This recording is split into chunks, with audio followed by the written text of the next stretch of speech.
Eba fojú ko eruku ata. Abẹ́ẹ̀bẹ́ eruku ata tí o ṣe fojú ko. Àbáwá gbogbo Nàìjíríà.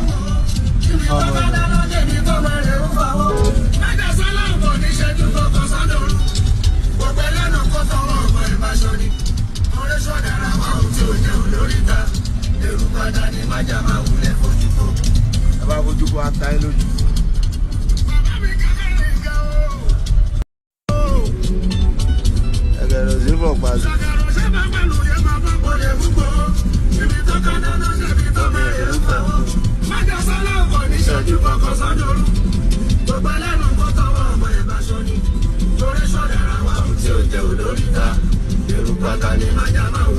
Eba fojú ko eruku ata. Abẹ́ẹ̀bẹ́ eruku ata tí o ṣe fojú ko. Àbáwá gbogbo Nàìjíríà.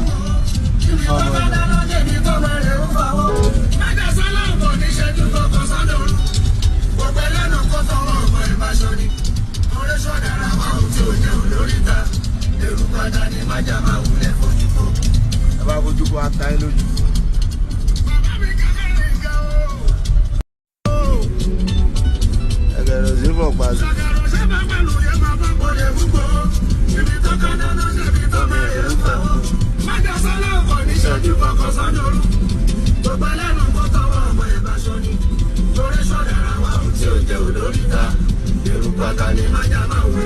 Eba fojú ko eruku ata.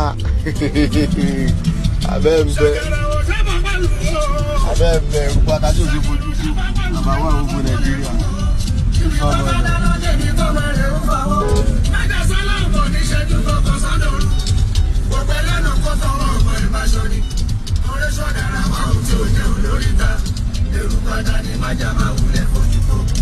Eba fojú ko ata ẹ lójú.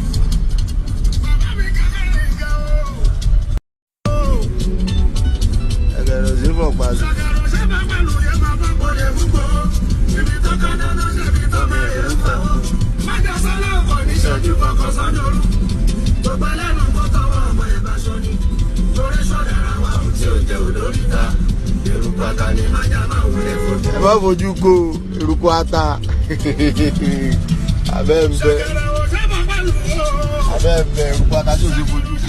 Àbáwá gbogbo Nàìjíríà.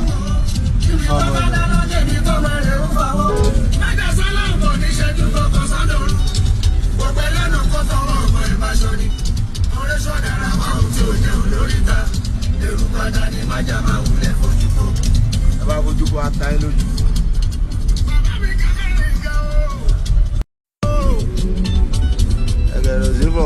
They drink, they fornicate, they do all the things that all human beings do. So it's not a question of religion.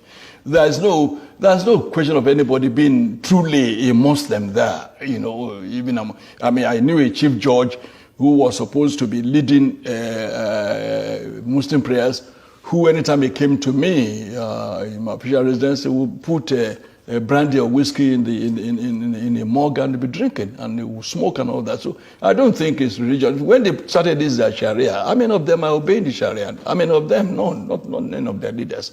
So it's not religion per se, but they use religion to deceive people and say Hausas were not Muslims at all. So they say, well, let's give you a superior religion, we'll give you Islam. But that didn't apply to the South, because we've had Muslims in Yoruba land even before 14th century. So truly what we are fighting against, or what is going on, is clash of culture. And civilizations. And civilizations. That's right. Not really the Fulani versus the Igbo, or the Fulani versus the Yoruba. No. It's clash of civilizations. Yes, clash of civilizations and clash of cultures. Yes, you're right. That means we have not really integrated as a people. Never. We have never been. So the word the Nigerian people is a fallacy. Is that what you're saying? Yes. Because, again, in those days, you would say there have always been Igbo markets, Hausa markets in Enugu. There have always been sabos in Shagamu. But those sabos were occupied by Hausas. Hausas are peaceful people. We traded in Kola Nord. We did even the few Fulanis that came with them at that time, When you had the Sabo in Chagamo or in Ibadan here, they will still look for one Fulani man and make him their Seriki. How did the Hausa accept They were subdued. They were subdued despite their large number. Yes, they were subdued. Of course, they killed, they ruined, they extirpated their 7 kingdoms. They killed their 7 rulers and took over under the guise of religion. Another thing they used, they used the word corruption. Oh, your people are corrupt. We are saints. Your people are corrupt. They've always used the word corruption to deceive people. But the jihad is over. How come the Hausa man is yet to claim that Hausaness again? It's just now that the efforts we are making in the south have begun to yield fruits. You will be surprised to hear that now in Hausa land, we now have Hausa Christians. Never had that before. Never. You now have Middle Belt Forum that are saying we are not northerners, we are Middle Belters. We are not northerners. Don't call us northerners. Now, when you see a Jukum man or you see a Lantan man and you say you are Hausa or you are Fulani, he will be angry. He may even draw his dagger. Don't call me Fulani. I'm not Fulani. I'm not Hausa. What we did not know until recently is that when you call a Fulani man Hausa, he will be angry. He will say Banzani. Because he knows that I'm superior to Hausa. How can you say I'm Hausa? But before now, before Buhari came to establish his suzerainty over Nigeria, we lumped all of them together for northerners. And like I wrote some 4 years ago, there's no north. There's no north that we used to know. The north is dead. There's nothing called north anymore. So there's a Fulani now standing on his own. It's standing on its own. There's no more north. If they try any war today, oh God of mercy. The kind of cohesion you had in the army, the military in 1966, will never happen again in this country, if there is a country at all.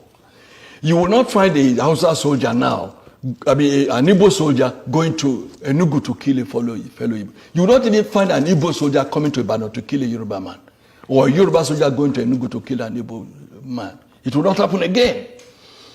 So the Lantan people, the Benue people will never ever allow themselves to be used by any Fulani mischief maker. So if I'm getting you right, your argument is that the Fulani hegemony has been broken. Dead. If the Fulani hegemony has been broken, yes, does it mean that the social structure of Nigeria is about to witness a very hard hit that will lead to a new Nigeria? Yes, for those who agree with you to the extent of the fact that there are still some people who want a Nigeria, a group that I don't belong to. But for such people, yes,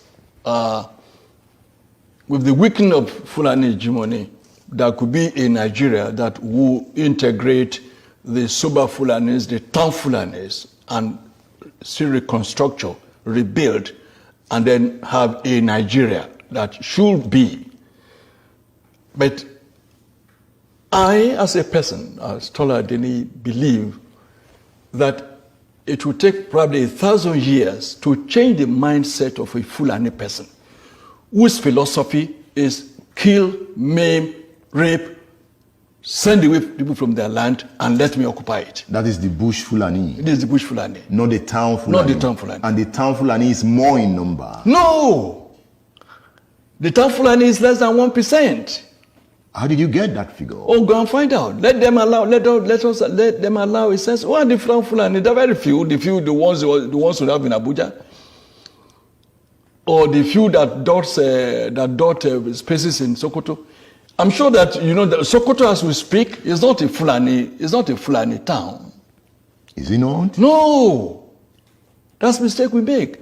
Zamfara is not a Fulani town. There are more houses in Zamfara than Fulani. There are more houses in Kano than Fulani. But the Fulani govern. They are in town. They are in charge. Yes, so it's their town. Yes. By subterfuge, by cunning, by crookedness, by all sorts of gimmickry. Or by integration. Not integration, by intimidation. And I said they are politically savvy. What they did to the rest of Nigeria, when they realized that The Fulani in the military, they could no longer use the military to retain power indefinitely. Since they've had power, they had access to the treasury, they say, oh yes, Edmund is from the east or wherever, brilliant man. He may likely oppose us and contest with us and rival us. Let's make him an ambassador. Let's give him an oil block. Let's make him a billionaire. We padlock his mouth. Let's get an Abiola. Make him a billionaire.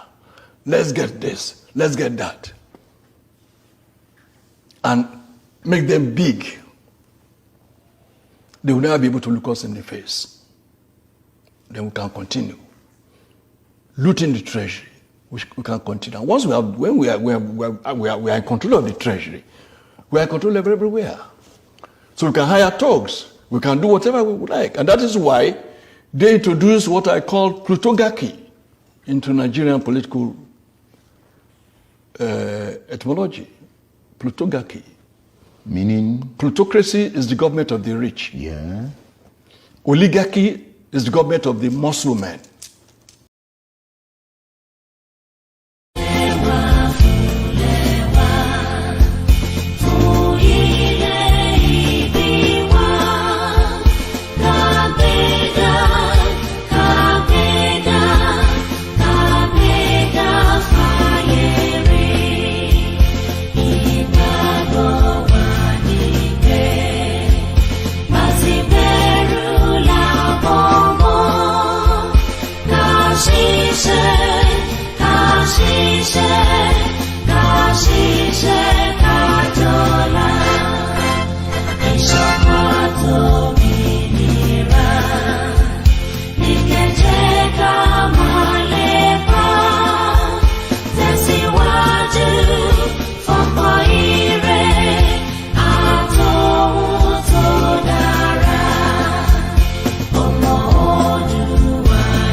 Correct their wrongs.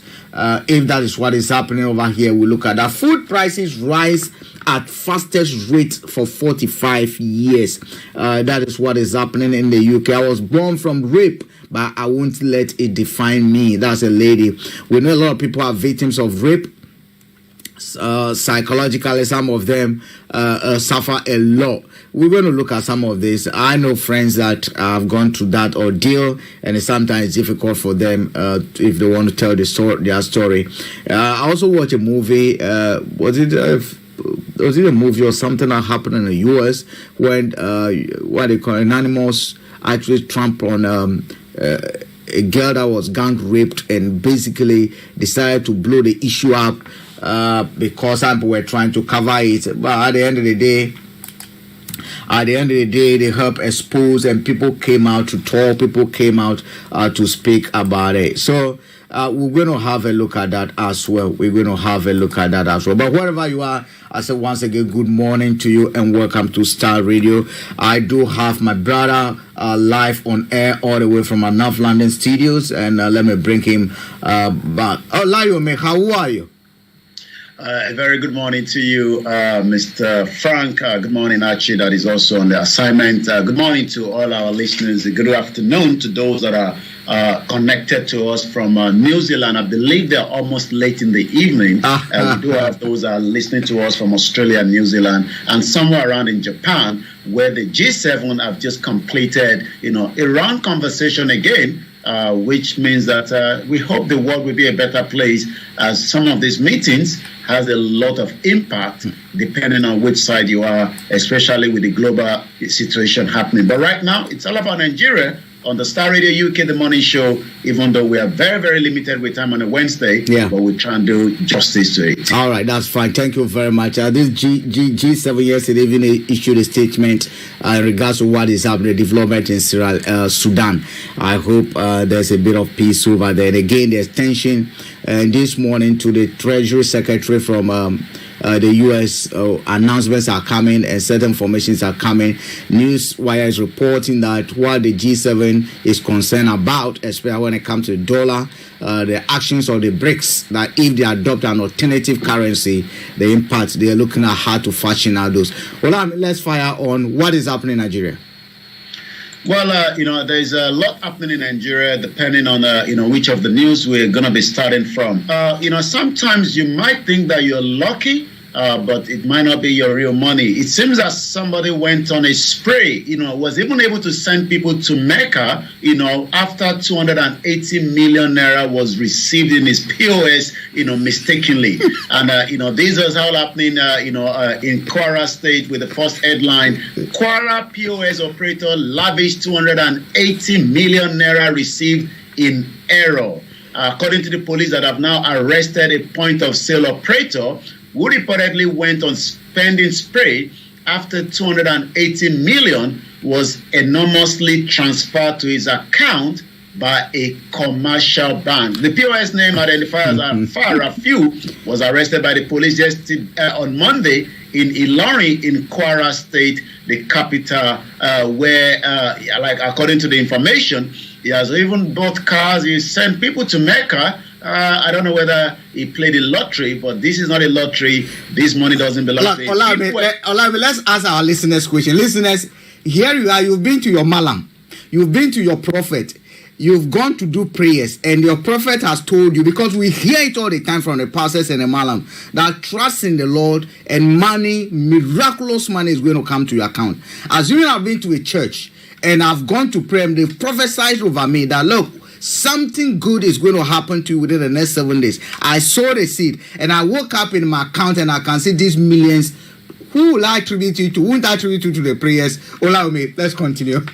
Well, the question is, which you're quite right, especially in a country that is full of, poverty, and, the expectation is that, this kind of money can be traced back, which is something that he probably forgot about. Let's go to some of the other news as well. Adamawa, had their rerun when it comes to election, and it seems that Atiku is now pleased that PDP was able to pick that. Over the weekend, one of the rector actually announced APC as the winner. And before you know, the woman has already come out to also made a speech, but only for INEC to say, things have not been done properly. But it seems PDP have now taken Adamawa State. Atiku congratulates Fintiri on the re-election as Adamawa State governor. Let's take a look at some of the other headlines coming out of Nigeria as well.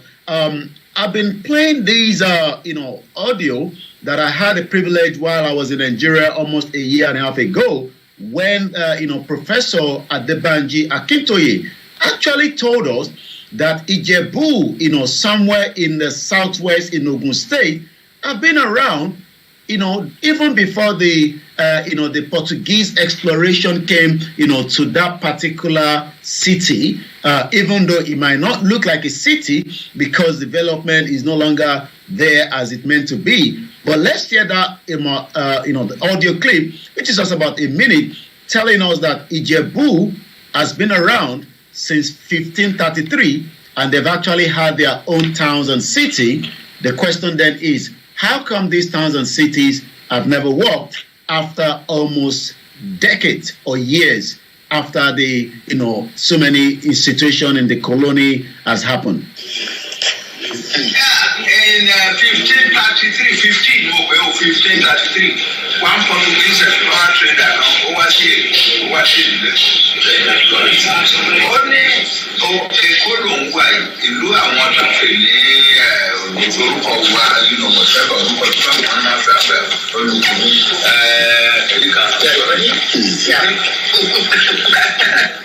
Only but beyond this place, I hear that there are many big towns in the interior.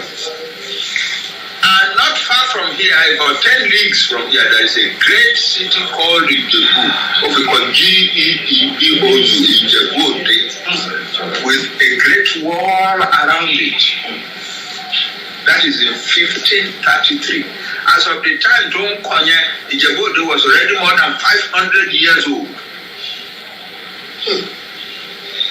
Well, and that is cities and towns in Africa. So for that little part of the Yoruba that he was saying there, that the Ijebu was already a town and city, as at the time the explorer from the Portuguese came in 1533. Ijebu has already been existing 500 years ahead. Just like we have the Great China War, we still have the war in that particular part of the Yoruba land, even though it has not, and it's part of the UNESCO heritage site as well, just to put that on record as well. Now that Nigerians, we talked about these, we might probably focus on it again tonight. Job is a very, very important, and if you don't have the job, then that means you are likely to be scammed. And that takes us to Oyo State, where the Oyo State government to prosecute recruitment scam perpetrators. Well, I mean, I don't know whether we do that here in UK. Probably maybe for those that might not have the right, document to be here, you might probably be going into such individuals. But if you have the right documentation, I don't think so. But the Oyo State government today has promised to prosecute those it described as undesirable elements who perpetrate recruitment scam with a sole intent of defrauding the innocent public. Just like we talked about Mrs. Onitiri as well, that's like a kind of another scam, telling the Yoruba that there's a job on a website and people are going to that website. But initially, when you go on that website, there is no single job advertisement there. But what they are doing again is just collecting information that is not for monetary purpose. But again, we do know that most time in Nigeria, it is all about the monetary aspect of it. According to the report, listed has been trending on the social media, claiming that the State Universal Basic Education Board had commenced its recruitment process. According to the board chairman, Nureni Adeniran, in a statement, have urged the public to be vigilant and never deal with scammers who pose as recruitment agent for the board. So again, as Professor Adebanji Akintoye have told us that we should find everything possibly best to deceive from whatever this woman is saying, because she was actually part of those that have kept the movement of the Yoruba nation where it is today. But again, that job website, like I said, is just as any other scam that is out there for those that are probably thinking that they're going to get a job. At exactly 30 minutes past, let's take some of the other headline as well. I saw an health center, which you're going to try and get the picture in just about a few minutes. And this was the former governor of Ekiti State. I went back to review while he was in power, as far back as 2020. And the budget as at the time was dropped from 122 billion to 98 billion. But the question is, how come they were unable to manage, the health center, which is not a proper hospital? We're talking about just a health center. But again, money keeps being spent, but the result is not coming up as well. So we're going to get that image on in just about a few minutes while we prepare for that. But let's take more into some of the headlines. And I come again to you in the studio. We can review one or two of them. Circular economy. Lagos State lost $7 billion. $7 billion annually to plastic waste, according to LASEPA. We are losing $7 billion annually, and the essence of this conference is to invite investors and people to join us in the advocacy for recycling. We do a lot of recycling here in UK, and sometimes you just want to throw something into the bin and you remember, maybe this shouldn't go into this particular bin. How important is when it comes to, recycling is a big industry in its own, but in terms of educating people to get around it is another question as well.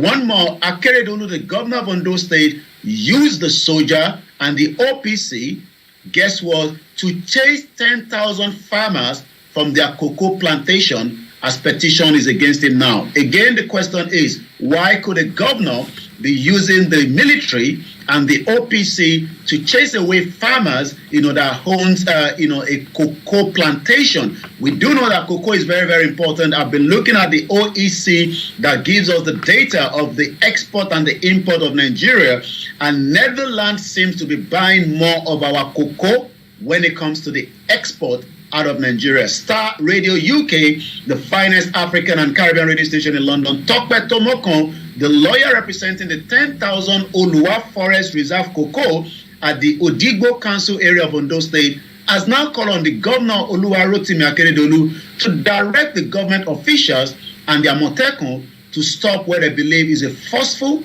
and illegal eviction of the farmers. Maybe they are planning to sell it to some other countries, which is likely. We've seen that in Osun State and another state. I'll come back again to you in the studio, Mr. Frank. Yeah, allow me, thank you for those updates for now. I mean, a few things to look at. Let me start from the story you are ending on.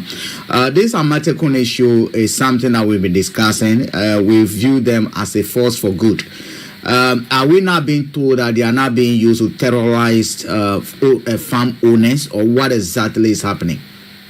Well, I watched a video clip of, Dr. Loye Sunday IGBOHO, because at some point, your state, they wanted to make him to lead the Amotekun, your state. And he actually, disagree with them and say that, the purpose it has been set for has not been achieved, because it's more like, they should be out there, looking for the terrorists in the forest, but rather they are now on the street, stopping the vehicles and all sorts. And it seems that is exactly what is happening as well, where the governor is making use of them. I'll come back again to you on the story. Yeah, that means that, there was resistance initially when these Amatekuns were supposed to be set up. The government officials initially were not, in favor of it, for fear that, it might be used.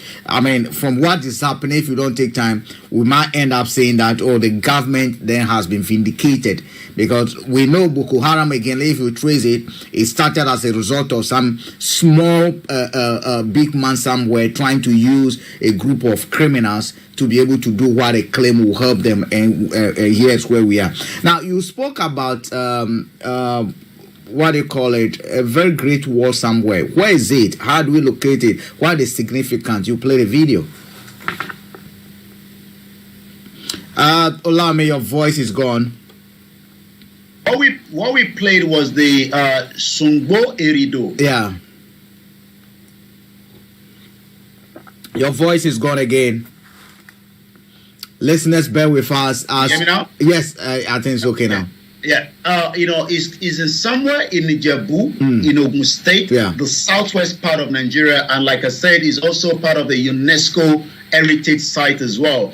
Sungbo Erido is a system of defense wall and a ditch that is located to the southwest of the Yoruba town of Ijebu in Ogun State. And it's also part of the heritage site. We might be getting some of our team to be traveling there. We're going to be working on that. But since, these part of,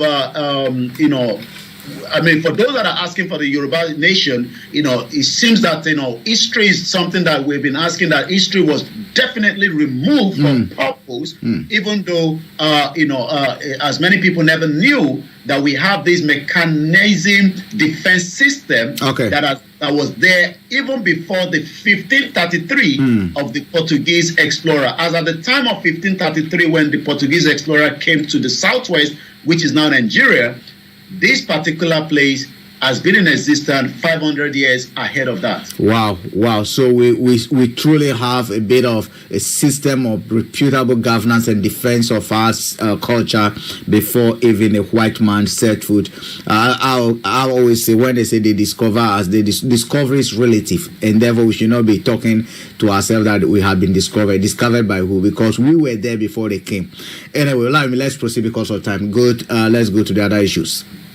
So we're going to go straight to, and that is the defense wall there behind me in that particular image that we are looking at there. This is still Star Radio UK. It is the finest Africa. We're going to go move swiftly, to one more headline that we're going to go straight to what is happening on the social media. The social media is where everything ends up, especially as a lot is happening. Residents accuse the Lagos agency officials of assaulting estate guard. Commercial bus driver died after crash with BRT. That is just coming up, in this headline right now. The tragedy occurred this morning in Lagos State when a yet to be identified commercial bus driver lost his life after his bus somersault following a collision with the bus rapid transit vehicle, which is known as the BRT, owned by the Lagos. This actually happened at around Ifako Bridge in Ward Ogudu on Oworoshoki Expressway in Lagos.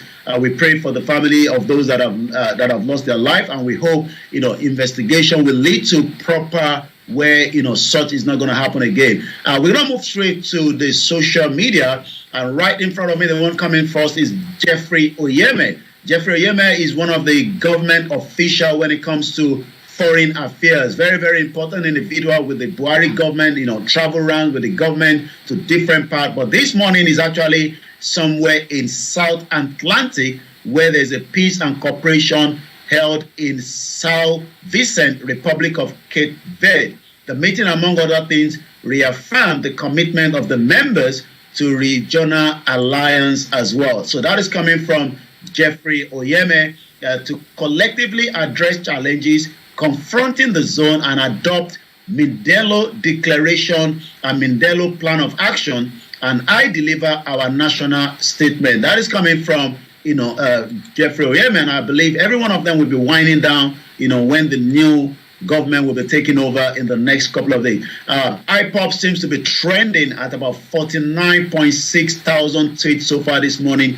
Northern Nigeria is trending, and the DSTV is trending, not too sure why. But let's look at Northern Nigeria this morning. Northern Nigeria is trending, and the reason for that is according to some of the tweets here. Northern Nigeria needs Peter Obi more than the Southern Nigeria. My people may not believe this, but this is the truth. Those who are currently called leaders in the North are parasites and terrorists. We need Peter Obi to rescue the Northern Nigeria. This is actually coming from Shehu Ghazali Sadiq _ Shehu Uski. Also, according to Dan Bond, my principle is desperate on building a better Northern Nigeria for us. This is what our bad leaders hate to hear. And I believe they are responding to Peter Obi tweet, which is about 14 hours ago. Beyond regaining our mandate, I am committed to lifting people out of the poverty, and I remain committed to transforming Nigeria, starting from the north to every part of the nation. And I believe that is why Northern Nigeria is actually trending. There may be more mud slanging from those who are against the emergency of the new Nigeria, but I will never be deterred by the obstacle along the way to victory. I have always lived my life in the most law-abiding manner. Sometimes as human, and this is still Peter Obi, sometimes as human, we may make mistakes, but I will never knowingly break any law. I am therefore not afraid of the lies and propaganda against my person. They are part of the journey to a new Nigeria. That is a very, very, deep one. And I keep remembering this particular image of Peter Obi with Abike Dabiri, with the immigration officer saying, please just, get me out of the detention, even though the APC have actually come out to say, this is just another photo shoot. And it seems Peter Obi still believes that he can be the president with the court case that is going to be coming out. I'll come back again to you in the studio. Yeah, but he was stopped in a way. So there's nothing wrong with that image, or? Well, there's nothing wrong about it, but the problem is, the APC have been using this as a propaganda.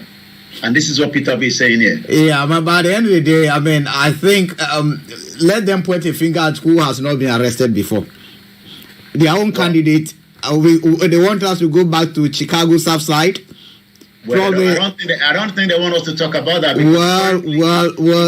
They should tell somewhere in Paris where he's still nowhere to be found, and I'm sure they're just getting him prepared, for the big task ahead. And I'm sure as many Nigerians that voted him will be looking forward. And even those that disagree with him will probably have to manage him until, he's able to deal with the, so many bundles around Nigeria, the economy, the security, the education, and so many of such as well. So we take one more, while IPOB is trending again this morning. IPOB seems to be more trending all the time, but we're not too sure why they're trending this morning. And it seems that IPOB is exposing the Europe and our racism. The British citizen is still in Nigeria prison. Never prayed to get a UK citizenship. It is useless. So, wow. I'm not too sure whether everybody agrees with that, because more people will say it is still far better than having the passport from some African countries, even though Africa, what it takes, just as we know, cocoa plantation there seems to have given us a lot, but it seems that the governor might be having another agenda with those plantations. So I'll come back again to you in the studio.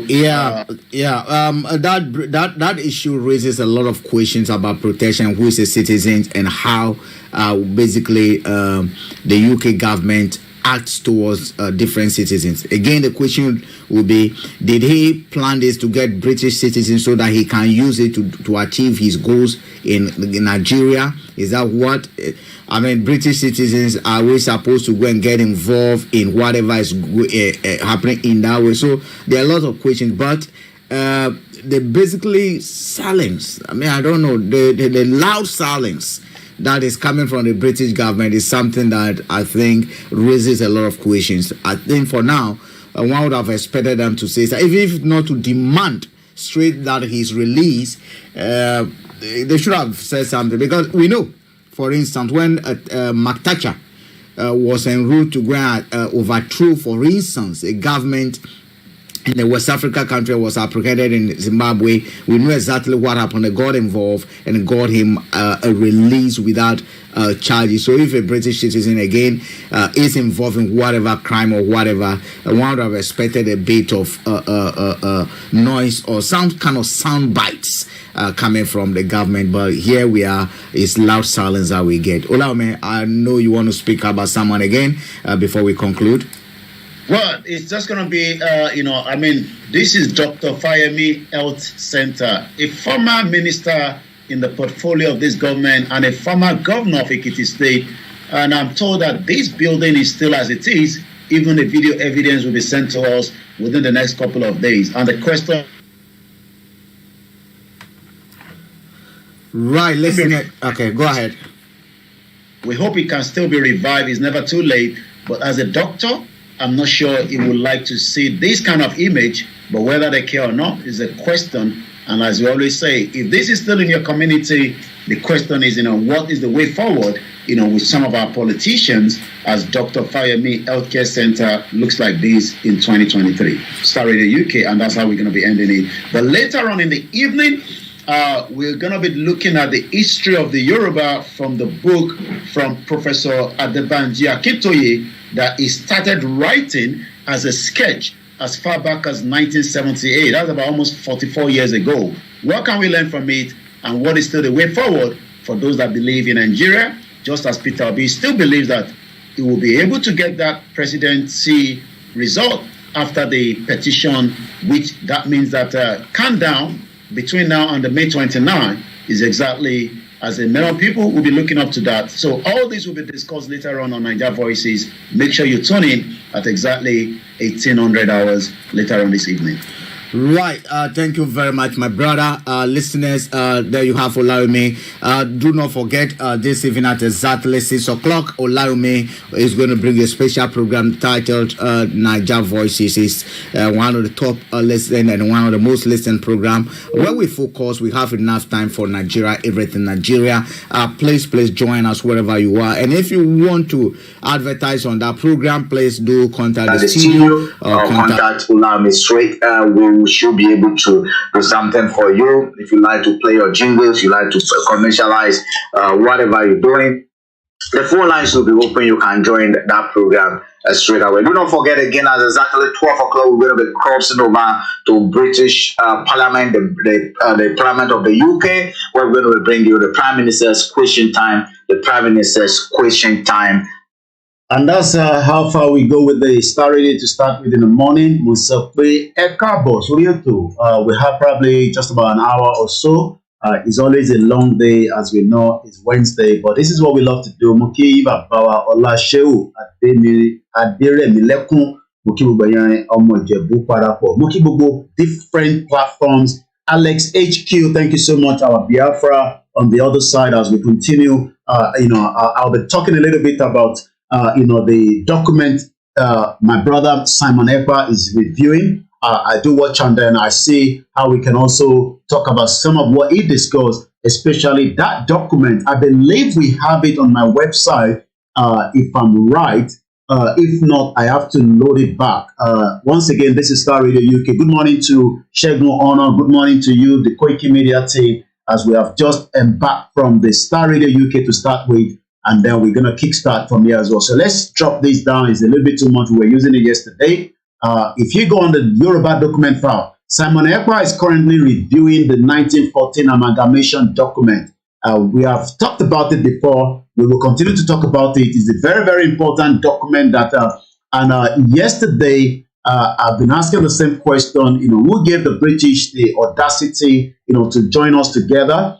The Ijebu has been around 500 years before the exploration of the Portuguese. We actually talked about that yesterday in our late night conversation. And if you look at, some of the people that are scared and concerned that, fighting for the Yoruba or the Biafra is not something you want to, because you might be kidnapped, you might be killed, just as, we talked about, our brother Nnamdi Kanu, extensively. Well, we do highlight him here because it's important, especially we are concerned about his health presently. So, the question we should be asking ourselves is, when these Portuguese were traveling across that part of the world, they were not concerned whether mosquito bite, whether they're going to die on the sea. But it seems that our people are more scared. I don't know why we are scared of. What is the reason why we are scared?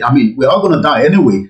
And I've said it, whatever we are doing now, 200 years from today, every single one of us will no longer be here. But why do we want to live 200 years in the hands of the Fulani terrorists?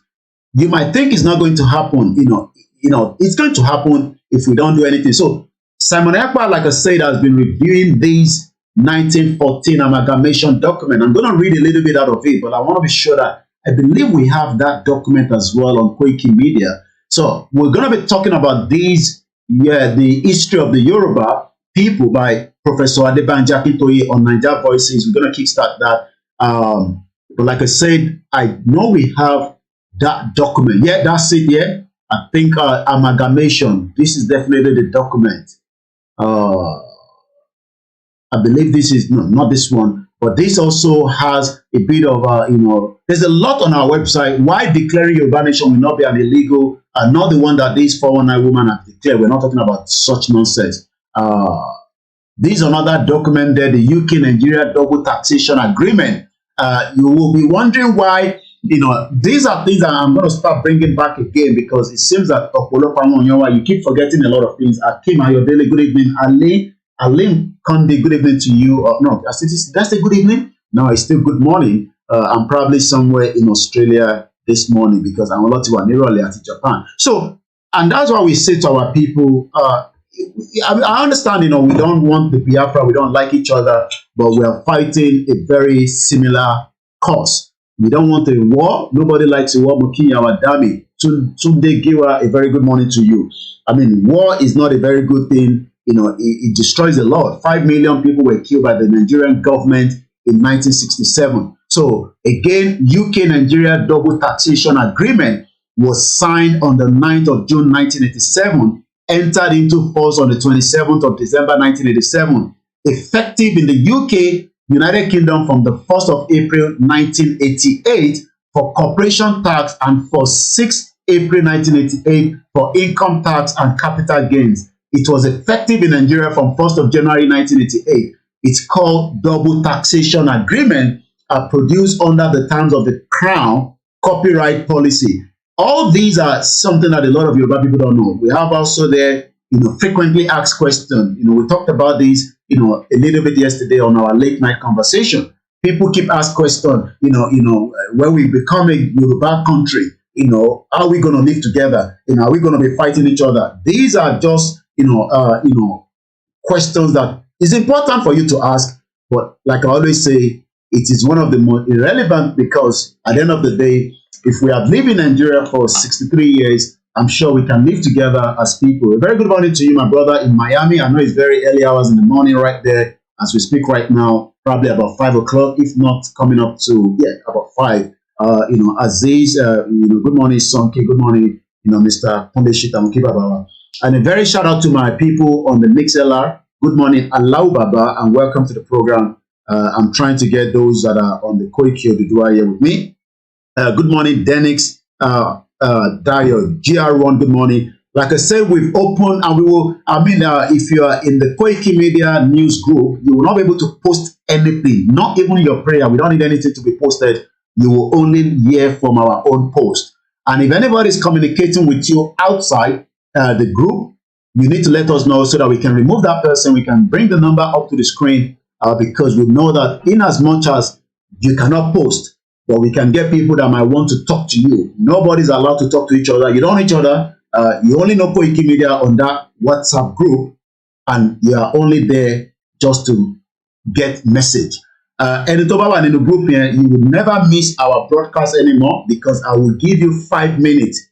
Sorry we couldn't give you the 5 minutes this morning, but you always get 5 minutes ahead of the people outside that I'm going live. So I'm anticipating Koikimedia will be live in 5 minutes. So you are aware that we are going live. If you want the link, it's always on our platform. I've posted it. I'll continue to post it as well. Yeah, it's almost about 6:35 a.m. in Miami. So we're going to talk about the Simon Ekpa, but I want to be sure that I believe we have similar document on our own. Yes, this is another one, Yoruba Nation Gazette before the amalgamation.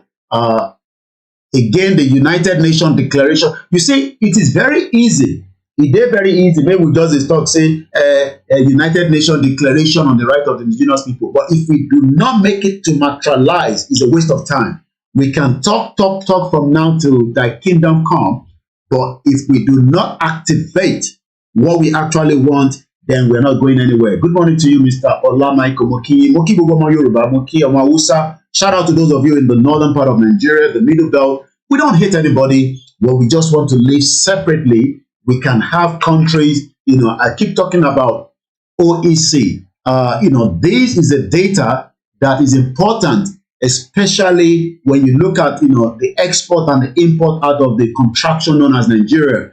We are not doing a lot of export because we're not producing anything. Look at the chart. Compared to our import, we actually import every goddamn thing into the country. So when you look at the chart, all these small boxes, everything is import from glue. How can we be importing glue? And if you don't know what is glue, let me show you what is glue. Because some of you, a lot of us use glue. Especially, this is what we import. Is it not crazy? We import glue into Nigeria. Killer fish glue. Can anybody give me what we can use to produce the glue? Do we have the resources in Nigeria? I'm sure we do, because I believe it's rubber. Look at it. I just told you, it's somewhere here. I saw it earlier. There's a lot of boxes. So all these boxes, these are the stuff that we import into Nigeria. Candles. Let's see, we import candles from China. Wow. Candles. Madness. They produce candle. We actually import candles from China. These are part of the problem. Rubber gum. We import candle from China. I'm not lying. This is what it says, 97.8%. And you expect you to have a job. How do you want to have a job? And the whole idea and the reason is because of the bloody 1914 amalgamation that we're going to be talking from here. So let me quickly tell you what Simon Ekpa wrote, from the amalgamation document. And I always tell you, when you listen to Koikimedia, you must sit down and have pen and paper. This is Star Radio UK, but we've just come back to Koikimedia.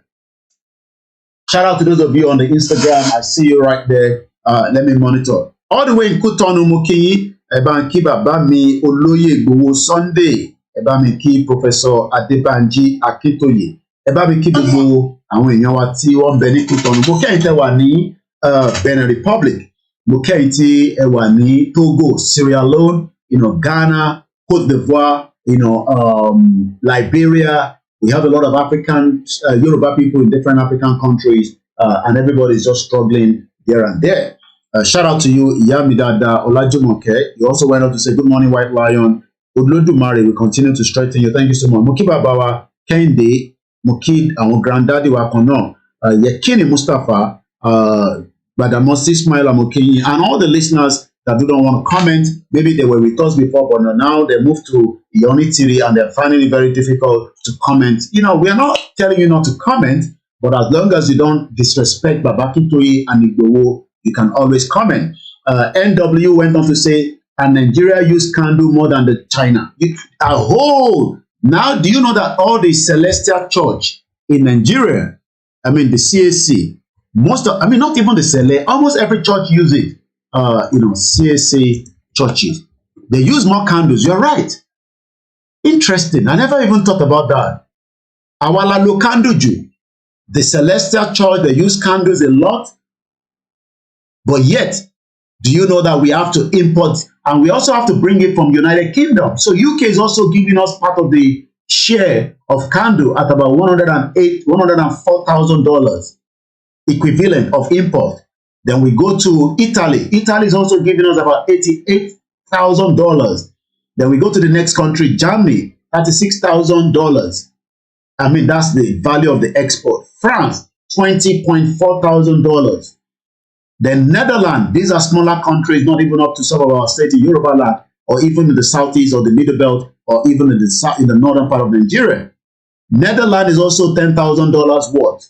Spain, Portugal, Belgium, and the last country, United States. But the biggest part of where the white garment church is here, most of the white garment churches are using candles. They cannot do without candles. I don't know what is the significant part of the reason for that, but maybe Mahabi Baba confirm. Maybe you can tell me. And if you also know, you can share it with us. It is important. Paris, and I'm sure you're doing very well. So when we talk about, the Yoruba people are already in a debt trap of Nigeria, China doesn't care whether we break or not, because China continue to send everything that we need into Nigeria. They're doing the same thing in other part of the world, but we can produce candle. I've given you two produce that Nigeria is importing from different part of the world, glue and candle. But we know that the Celestial Church, make use of candle, and I'm sure almost every other churches as well.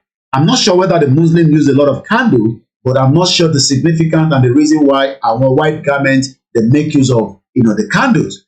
So the question is, why are we not producing candle? Candle fún ìmọ́lẹ̀ ni now, no electricity. Well, I'm sure it's more significant than that. Mokiyawa Yabo, they sander. And this is why we say to people that, are you sure Nigeria is worth dying for? We cannot produce candle. It's just candle. Let me see if I can I'm still going to go back to, let me finish with Simon Ekpa because I don't want to move away from that. But I'm going to talk about if we can get a candle production company, and maybe I can find a video that we can watch how to produce candle. So we're gonna find a video and then we're gonna watch how to produce candle later on. I'm sure it shouldn't be a big problem, but Nigeria is just a shame. Mokimba Baba Kabi Alade, you say well done for your good program. Well, what can we do? Mukiyawa Biba Ramadan tin lole dede abi fawatan gba ni ko gbogbo ala ngba. Thank you so much, Juliet Tosin. So we're gonna come back to the candle and the glue, but let's talk about Simon Ekpa has been educating the Biafra on the amalgamation. Like I said, I believe we should have that such document on our page.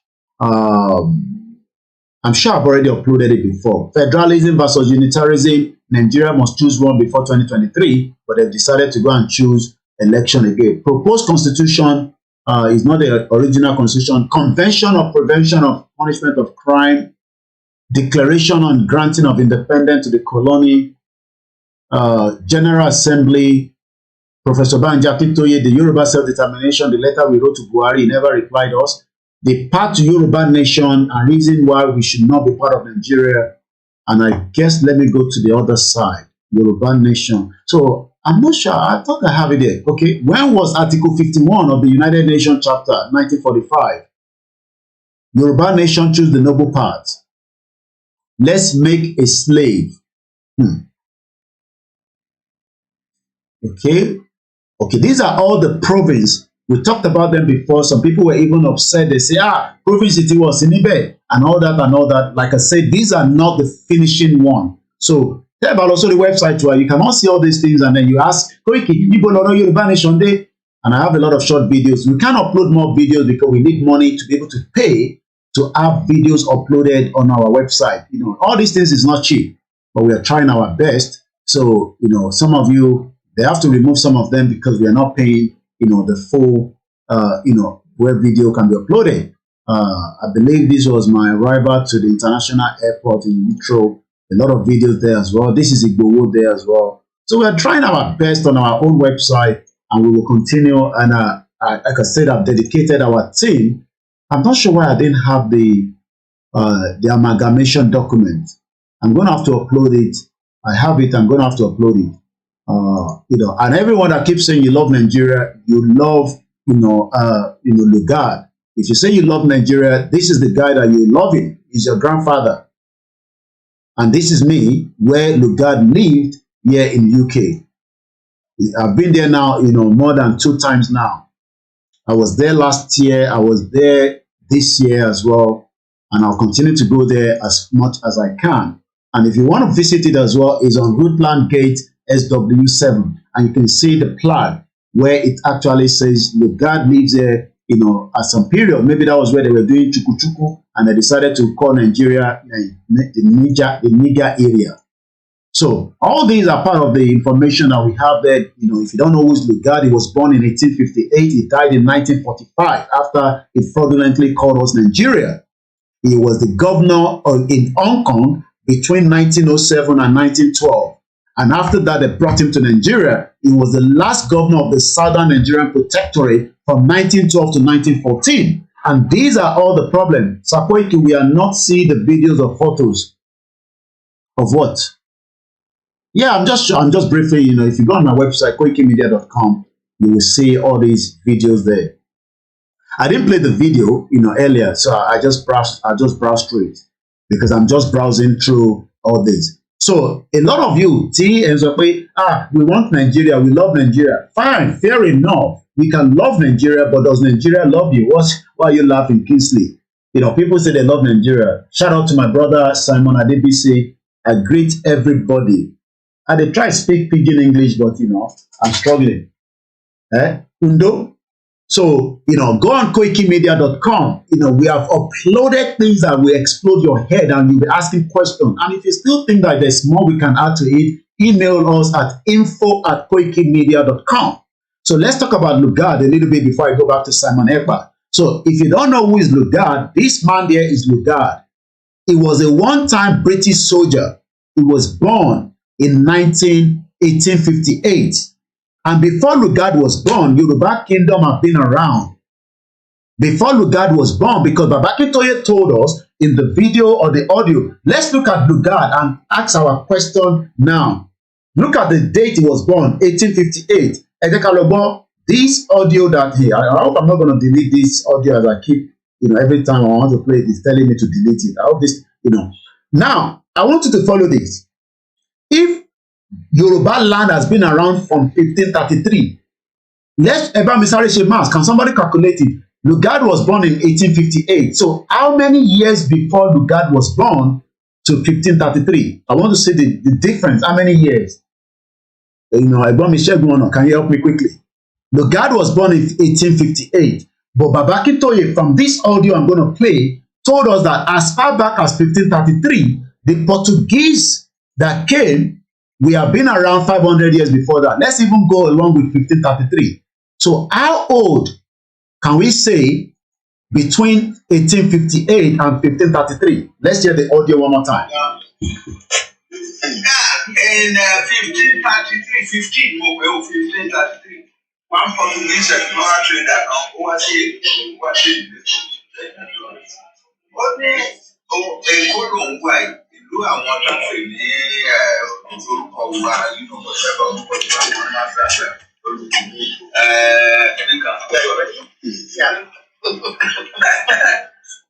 but beyond this place I hear that there are many big towns in the interior and not far from here about 10 leagues from here there is a great city called IGBOHO. Because GEEBOHO is the word with a great wall around it. That is in 1533. As of the time Don Konya, IGBOHO was already more than 500 years old. You hear that? So the question is, even Lugard that end up to come and call us Nigeria, we have been around, okay, I've been told that 32 years. So Lugard was not even around when Yoruba land has been existing in 15, because it's 1858, but we are talking about 1533. But as many people think, no, I made a mistake because I saw 325, so I don't know how you get 32 years. Maybe you missed the 5. Because by the time you calculate I minus it from 1533 to 1858. I minus it from 1858 to 1533. That's about 325 years. So I believe you probably missed the 5, but you gave us the first answer, but you missed the 5. Yeah, 325 years. So even Lugard was not around when Ijebu was around in 1533. So it's kind of amazing that you now see people like all these influencers on social media trying to say we should keep Nigeria. Is it not madness? How did we get to this stage? Thank you so much. So now that we know that even Lugard was not around for 325 years, that means that our forefathers were living for, let's say, 100 years. So the next person did not live up to 100 years, but he lived up to 25 years. But today, Mukiyawa Elizabeth Adesoya. But today, yeah, thank you so much. So we minus 1858 from 1533. That gives us 325 years. And this man just came and destroyed something that has been around for 325 years. And you expect us to forget about that. You expect us to just leave it like that. Mad people all over the place. Bomb bastard. So I don't get it.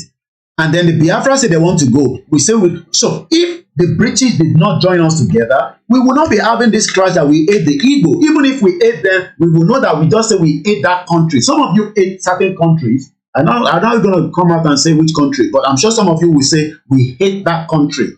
We hate that country. But you cannot say you hate everybody in that country, because some of the people in that country are nice people. We cannot just even say we hate the North Korea, because not everybody in North Korea is bad. But the reason why we are all saying that Igbo is bad people is because we were forced to live together in a fraudulent country called Nigeria. So people will come up and say, Koiki, it was Azikiwe that destroyed the regional government. But they are not going to tell you that we have been around before the person that joined us together for more than 325 years. These are the history that was removed. Lugard even came to Nigeria only in 1912. Etuba Misari minus, Bombo Club. Ẹ̀gbọ́n mi ṣẹ́yìn náà súnmọ́ àwọn Jamaica ni. Ẹ̀tútù gbédè kan síbi lẹ́nu nìyẹn. They are Bombo Club. Tó bá mọ tán pè ní Bombo Club. Ọ̀rẹ́ mi, let's do another math quickly. Lugard came to Nigeria in 1912. Can we again go back and look at minus 1912 from 1533? How many years was that before the amalgamation? Can somebody do a math quickly? Mukiyawa Yabo Omolara Ekabomon. Bombo Club. Can somebody quickly, Lugard is a bomb bastard, definitely, representing the colony. Can somebody also quickly give us when Lugard came was 1912. Lugard came in 1912, but Ebawa saw how many years between 1533 and 1912. I just want to also put that, in the record, because a lot of our, okay, that's another 379 years. So my question to those Yorubas that are saying that we should love Tinubu because he wants to save us in Nigeria, why should we not think about 379 years ago compared to, the 1914? Because even the 1914 is like another 2 years after Lugard came. So thank you so much. 379 years ago. Ìbéèrè tí mo wá béèrè ni pé, should we forget about 379 years ago? Ṣé ká gbàgbé 379 years ago? We should forget everything that happened during that era. Is that what people are saying? I'm asking question. The line is open. You can call in, but let me allow myself to read Simon Ekpa before we call in as well. From the amalgamation document. This is where the problem of Nigeria started. The British could not change the nomadic lifestyle. They decided to push them to us in the South. While we struggle to make progress in the South, they are holding us back with uncivilized culture and norms. If you understand this document, you will join Biafra today. You will join Yoruba Nation today. Necessity for amalgamation. A. Finance. Such in brief were the artisans which had given to the North and the South their divergent characteristics and policies. In 1906, a further step in amalgamation was effected in the South. Southern Nigeria and Lagos became administration under the title of the colony and the protectorate of the Southern Nigeria. From this date, the material prosperity of the South increased with the astonishing rapidly. The liquor duties increased. Liquor is oti, alcohol. And, alcohol has been around for a long time. The liquor duties increased from 3S in 1901 to 3S 6D in 1905. It stood at 5S 6D a gallon in 1912, and it was it was an afforded and ever increasing revenue without any diminution in the quantity imported. The yield, I believe is the yield, or maybe the yield, a sum of 1.38 million pounds in 1913. The North largely depend on the annual grant from the imperial government was barely able to balance its budget with the most parsimonious economy and was starved of the necessary staff. Inundated to find funds to house its officers properly, it emerges were concerned, treated upon the development of the native administration and the revenue resulting from the direct taxation. Its distance from the coastal, almost 250 miles, rendered the expansion of the trade difficulty.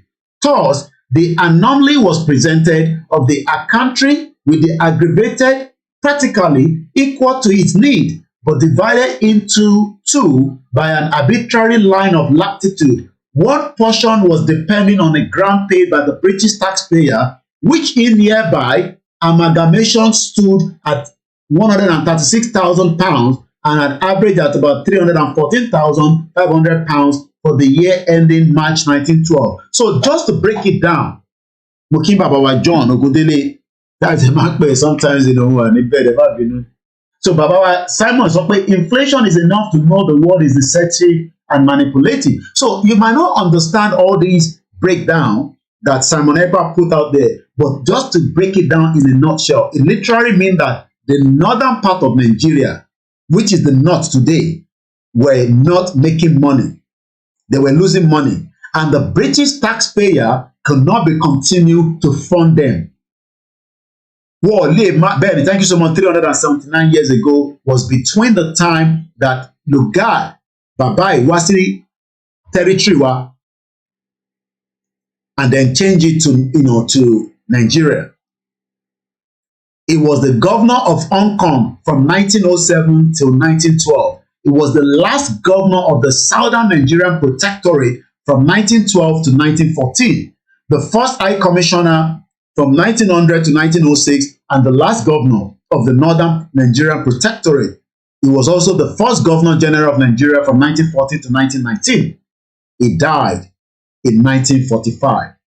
And today, ìdí tí ìyà ṣe ń jẹ gbogbo wa, mo kí ìyá wa Rachel Fọlátaiwò, mo kí grandma ẹ má bínú mo rí pé mo lè join prayer yẹn lánàá, àdúrà wa túbọ̀ máa gbà sí, mo kí wẹ̀ GR1, mo kí bàbá wa Adéyẹmí Henry. So kò ń ṣe pé a hate Hausa, but our living together is backward. We are not moving, we are not progressive. And that's why somebody can say that after 30 years, they were able to produce Kilichi. Let's look at what, Lugard as a pastor, Adefarasi, Electoral Act amended devil by Festus Adebayo. 76 years after his death, on April 11, 1945, and the cremation at the working crematorium Workings Borough in Surrey, England, poor Frederick John Datry Lugard has been killed many times thereafter by Nigerians, though he died peacefully at the age of 87 years old, having been born on January 22, 1958.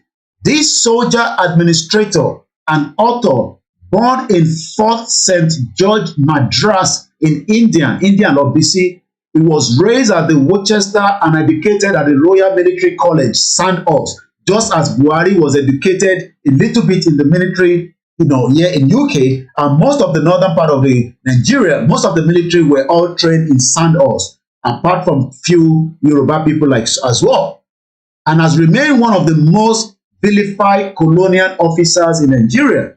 Is presiding over Nigeria in courageous matrimonial procedure on the 1st of January 1914 is perceived to be the albatross that plagues Nigeria till today. And all this English is just too much. Let's find a proper dictionary to them, because it's now making my head to go pa pa pa pa pa. So let's go and find the meaning. So when something is called, why are we not getting the sound? Once again, a very good morning. So when something is albatross, a large white ocean bird that has a long wings, a continual problem. A continual problem. I would have loved to get the sound. Political for me sound.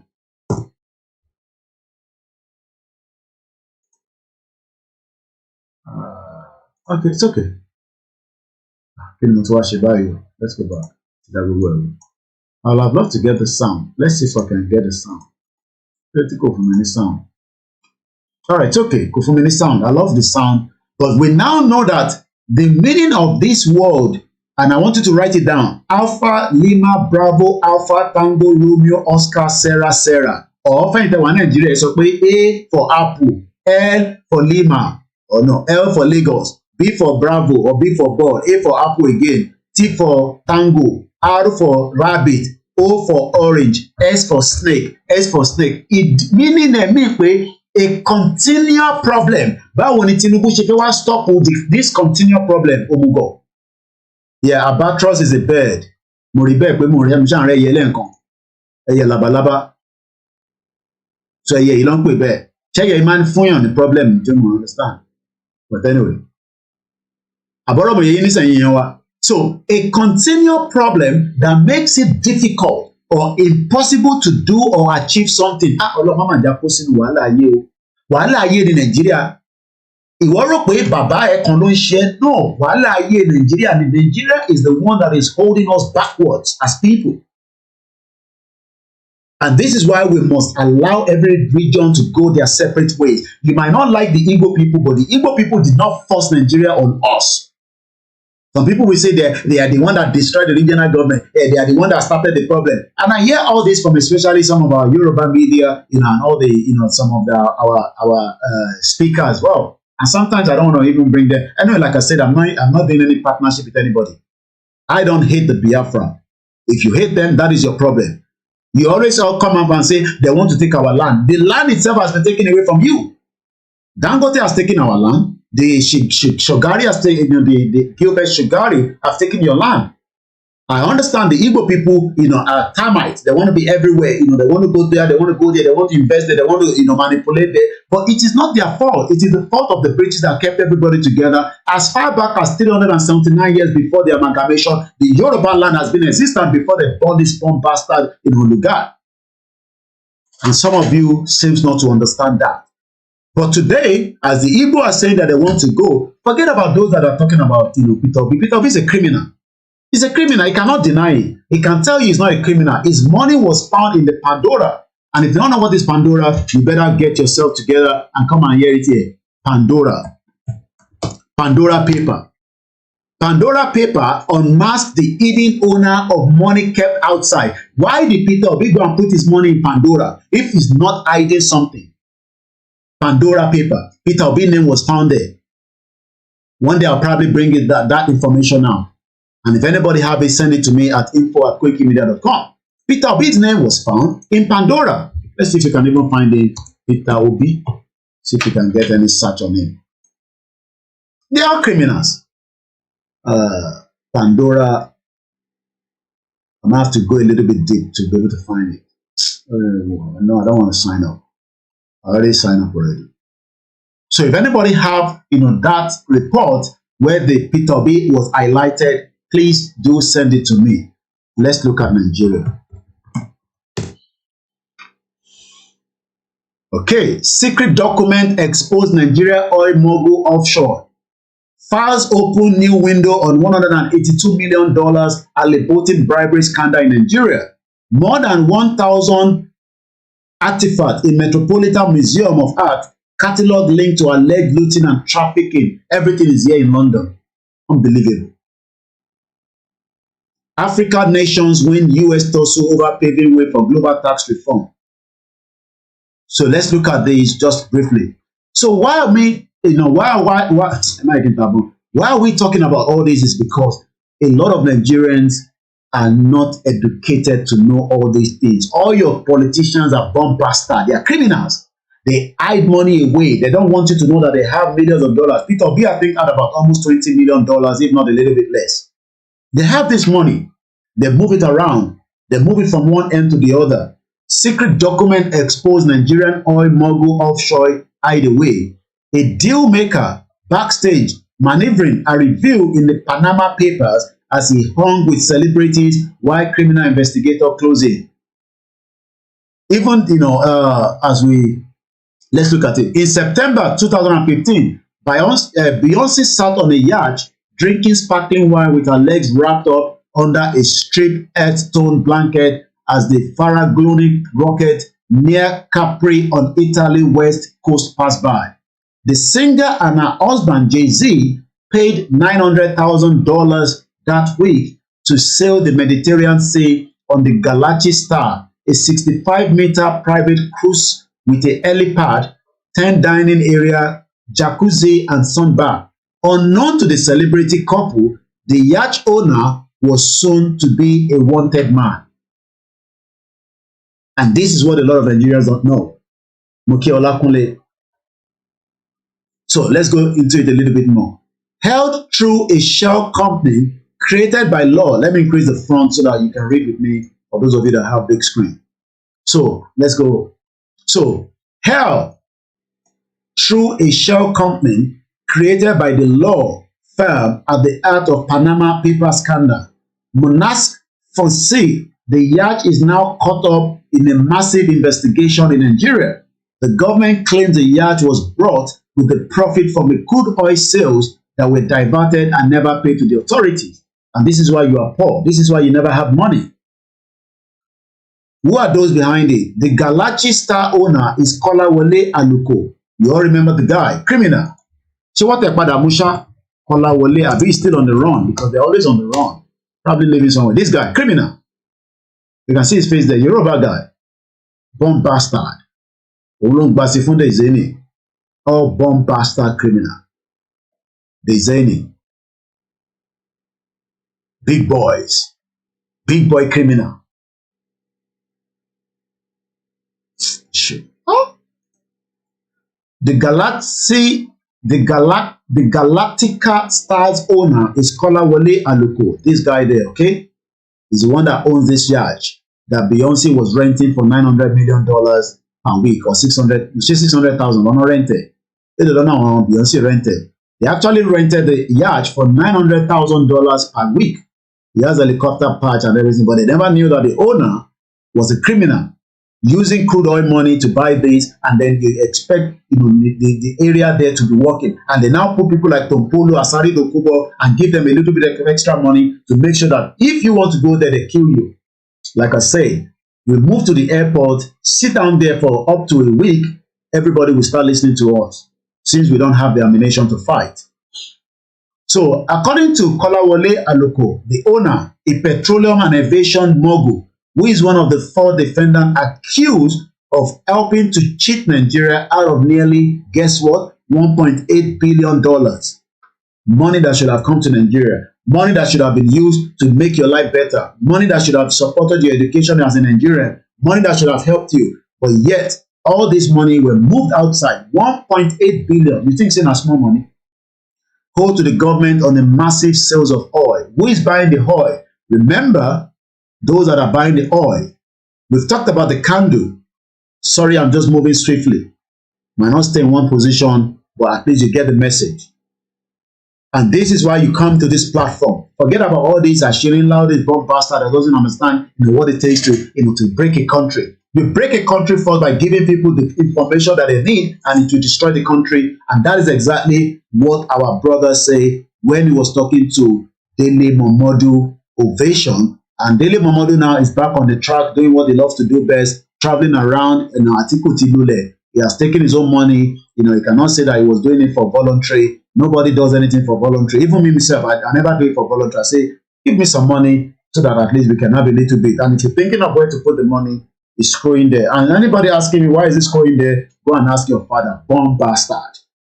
You think everything, even the people who they release information, they're still asking for people to donate. I'm talking about the Pandora. Me, I'm reading it for free. There are some journalists that stood together. I'm talking about hundreds of them. Service, bomb bastard.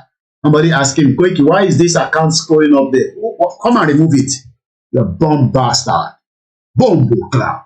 Bombo cloud. Let's listen to what our brothers say in this interview with Bob D. Ṣé gbogbo tí mò ń ṣe látẹ̀kọ́ yẹn ṣé kò show back screen ni? Àbí mo ṣe yọ ni ṣá? Hold on. Okay, mo ṣe máa yọ ni. No, yẹn ṣe fi sílẹ̀. It is not in their hands because you know what? Power belongs to the people. Anything we want. Ẹ má bínú, ṣé gbogbo tí mò ń show lẹ́ẹ̀kan ṣé kò show lórí screen ni? Àbí mo kàn kò show lákúlìjà láìlé. Ẹ̀ẹ́dẹ̀ sọ̀rọ̀ kábíyèsí Elédùmarè. And everybody kept quiet. So all the stuff I was showing, that's why somebody was asking me, they can't see anything. You guys are funny. So I was just talking, nothing was showing. La ilaha illallah Muhammadu Rasulullah sallallahu alaihi wasallam. Kábíyèsí Elédùmarè. Ọlákúnlé wọ́n dẹ̀ wà lórí show pẹ̀lú mi níbí báyìí. And I'm thinking I'm showing something that behind the scene. I cannot see anything in my screen again from my OBS. So when I came back on the OBS, I'm seeing myself on the face, and I'm thinking, and I haven't changed anything.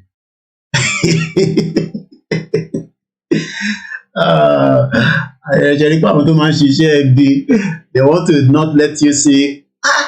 So all the stuff I was showing you this, I was showing you this, I was showing you this, I was moving around. I was showing you Lugard. I was showing you this.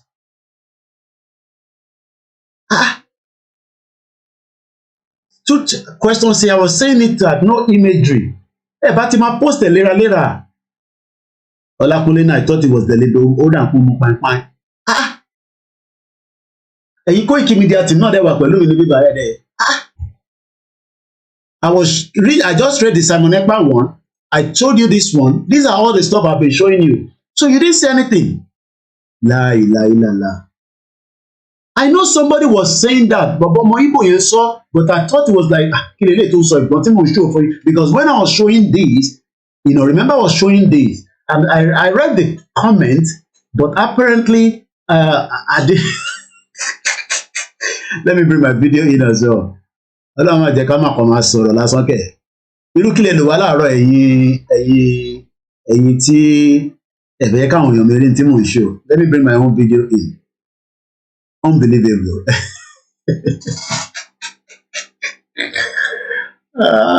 Anyway, at least you were able to listen to it anyway, which is the most important thing. The most important thing is the message. Yeah, you're right.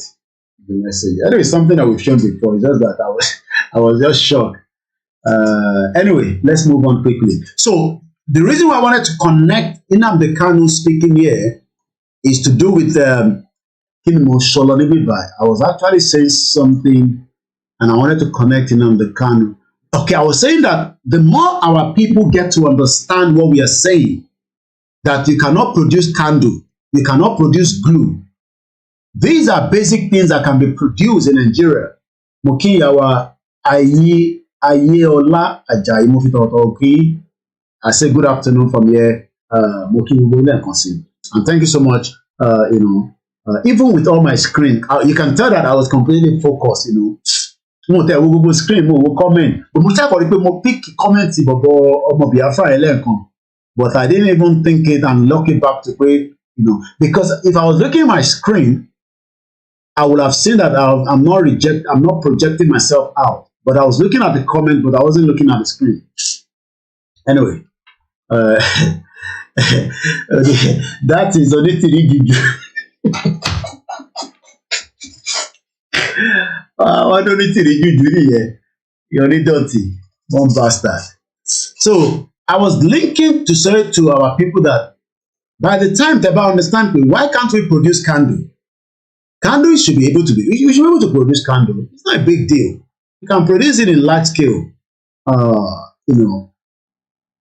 Producing how to produce candle in large quantity. So, kí ló wà níbẹ̀? Let's say I'm just looking for a company that we can make use of. If the country was working, we should not be bringing candle from China. Is it not be to do with that? So let's just pick one. How to make soy candle for your business. All right. How to pour my candles in bulk.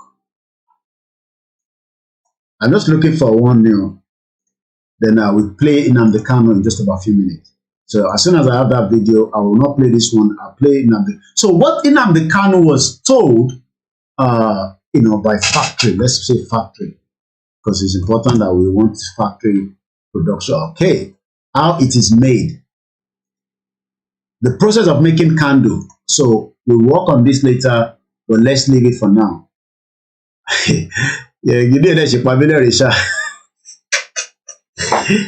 Aziz ò dẹ̀ sọ̀rọ̀ wọ́n ní yọrí tìrì jùjú yọrí tìrì ló wọlé o ó ga jù. So we come back to this. Okay, still advert. I just want to prep it and then we come back. All right, we'll leave this for now. So focus on this candle. China is bringing about 15.5 million worth of candle. If Ondo State was working, if Anambra was working, they should have allowed that 50 million not to come from China. Then the governor of your state should have invested in the people to produce the quantity of candle that the Celestial need, the church need, and the student. And they're very dangerous, especially, candle has been, has done damage, when it comes to, fire in Nigeria, But now they are doing candles that is even much more, in a tech way. Not like, the one there you can control it with your Wi-Fi and all that. There's a lot of different ways that technology has improved. So let's first listen again to our brother. May God continue to be with him. He's not doing very well. This program will come to an end at exactly 1 p.m. so that I can have enough time to rest and prepare for Star Radio UK. And that way we would have done at least about close to 3 hours as we always do. Welcome again to the program. And thank you so much, Truth and Question. It is not in their hands. Because you know what? Power belongs to the people. Anything we want is what we're going to get. Once again, I want to ask this. Do you think this dream is realizable without a war? And are you prepared to fight another war? The question that Dele Momodu Bobi, asked Nnamdi Kanu, and this is why I need Latina educate more, talk about all these reasons, especially Tabati Beresin some numbers, like I was giving right there before. I didn't realize that I wasn't showing anything. I was actually showing this. I want to see how it shows. Okay, at least it's still showing Lugard. So if you look at Lugard there, and we multiply and minus and minus and divide, and we are able to prove that Lugard was not born yet, even when Ijebu-Ode was a town and city. Because 1533, Lugard was born in he was actually born in 1858. I know you cannot say because Nnamdi Kanu's is blocking it, and I don't want to move that because Musetti and Sibeni, so but at least you understand what I'm saying. So let's go back again to Nnamdi Kanu. Once again, this is still Koiki Media as we continue to educate and give all the reasons. We don't want to fight, and that means we need the masses to come out in large number, not 200, not 300, and shut down Nigeria, and the world will listen to us. And if that is not going to happen, then we will continue until we are all ready. This dream can be realized without a war. And let me put it this way, as soon as the people, the various ethnic groups in Nigeria realize what Nigeria means to each and every ethnic group, they will subscribe to our position. So it is realizable without a war. Before the white man came, let me ask you this, because it's an interview, which means you can ask me questions and I can ask you. Before the white man came, was there any Nigeria? Before the white man came, did Nigeria exist? It's a simple question that I'm asking you. Dele, did Nigeria exist before? It didn't, no. It didn't exist. Then why are African people, black people dying over something that they did not create? Did any Yoruba man create Nigeria? The answer is no. No Igbo man created Nigeria. No Hausa man did. No Fulani man did. No Kanuri man did. No Jukun man did. When you come to Nigeria, it's always a debate about it is our turn. It is our turn. It is our turn to rule. Now there are over 250 main ethnic groups in Nigeria. If you keep rotating the presidency every 8 years to each and every ethnic group, times 8 by 250, how many years are you going to get? So some people will die many times over. They will reincarnate many times over. The presidency hasn't come to them. Nigeria is a joke and an absolute mess. It was not created by... And Nnamdi Kanu is right. Dele Momodu is a very, very highly intelligent man as he's sitting down there. He knows, but, Dele Momodu was fighting to bring Atiku to come and govern people that don't speak the same language. He actually studied Yoruba at Ile-Ife. That's what he studied. He's a very intelligent man. But these are the Yoruba elite. There's so many of them, but we have to keep bringing him because he is a, he's a figure man. I mean, public figure rather, not figure man. Public figure, and is also someone that endorsed openly, Atiku.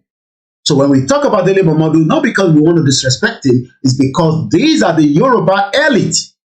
Because Dele Momodu should be the one educating somebody like me to say, Aburo, Yoruba nation, yes, talk about this one, talk about our history, talk about our this, but rather he's talking about, and they are all concerned about themselves.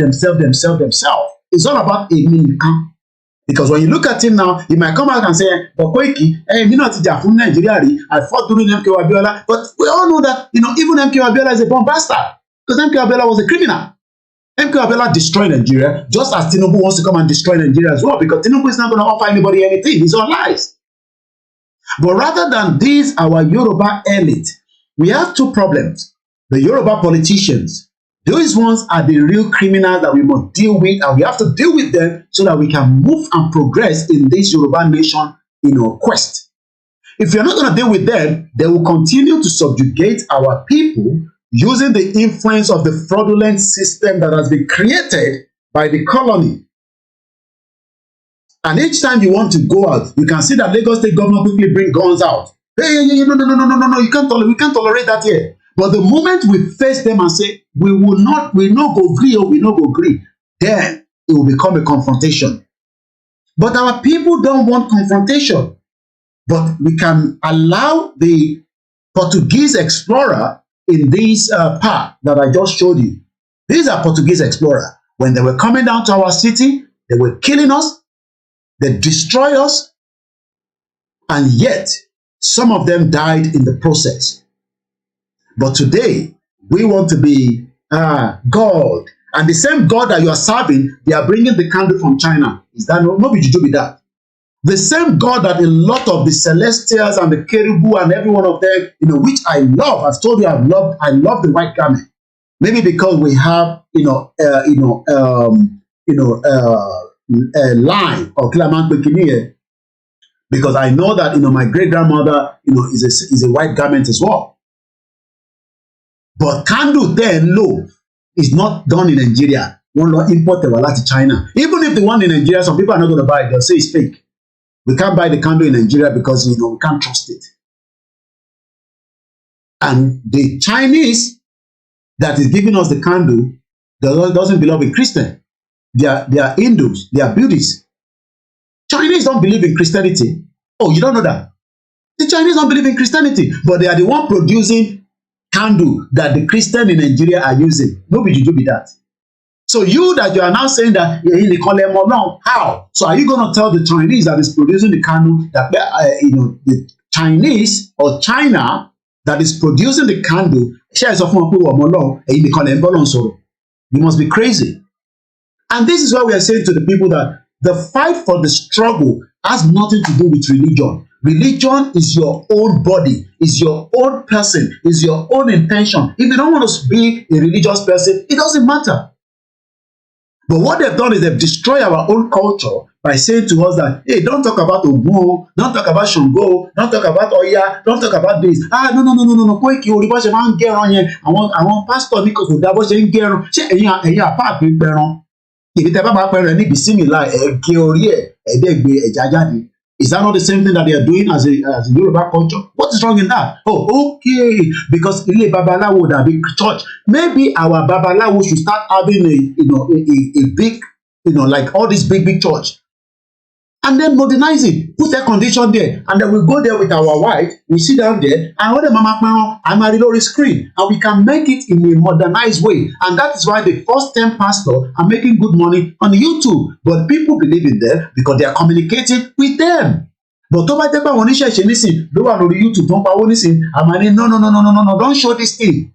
Mad people all over the place. And we are literally, according to Okay Kayode, mo gbàgbé yín síbẹ̀, ìyá mi Buleti Wole, I just saw Yeyoge. I don't greet anybody, like I said. 2 people we cannot greet we cannot afford not to greet on this platform. Iwa pẹ̀lú ẹwà ti Yeyoge. I just love those names. Mo kí Ibiyemi, ẹkú ìmúdúró fún wa ní Kútọ̀nù níbẹ̀. And I saw, the job that you all did over the weekend. So we are losing our cultural value, and that is why Benin Republic should make cultural value to Yoruba land law. Oh, lè parọ́ fún wọn ní Benin, tó bá parọ́ fún wọn, bí ìṣẹ̀ṣe tó gbé dání, ó máa jẹ́ tán ni, ọ̀bẹ̀dà. That is why they are still, àwa láti long pollute wọn, not dilute wọn. Àwa Yorùbá tá à ń lọ síbẹ̀ láti Nàìjíríà, àwa la lọ ń pollute àwọn tó wà ní Benin Republic. Ìṣẹ̀ṣe tó gbé dání ní Benin Republic confam ni wọ́n gbé dání. But àwa láti lọ síbẹ̀ láti fi owó entice wọn too much, láti manipulate mind wọn. Ìtí Fábá sọ, àní kó change it. Because àwa ti wà compromise, àwọn bomb bastard politician wọ́n ti ra gbogbo àwọn babaláwo tó wà nílẹ̀ ní Nàìjíríà. Yà bí ẹ díẹ̀ nú wọn, bàbá yẹn. They are all compromised. Thank you so much. Prince Eze Eyinacho also went further to say, study the air, experience the physical. It's quite a lengthy one. I have to read it. It's one of our brothers from the Biafra. I've known him even before Yoruba Nation, and we've known each other as humanity people.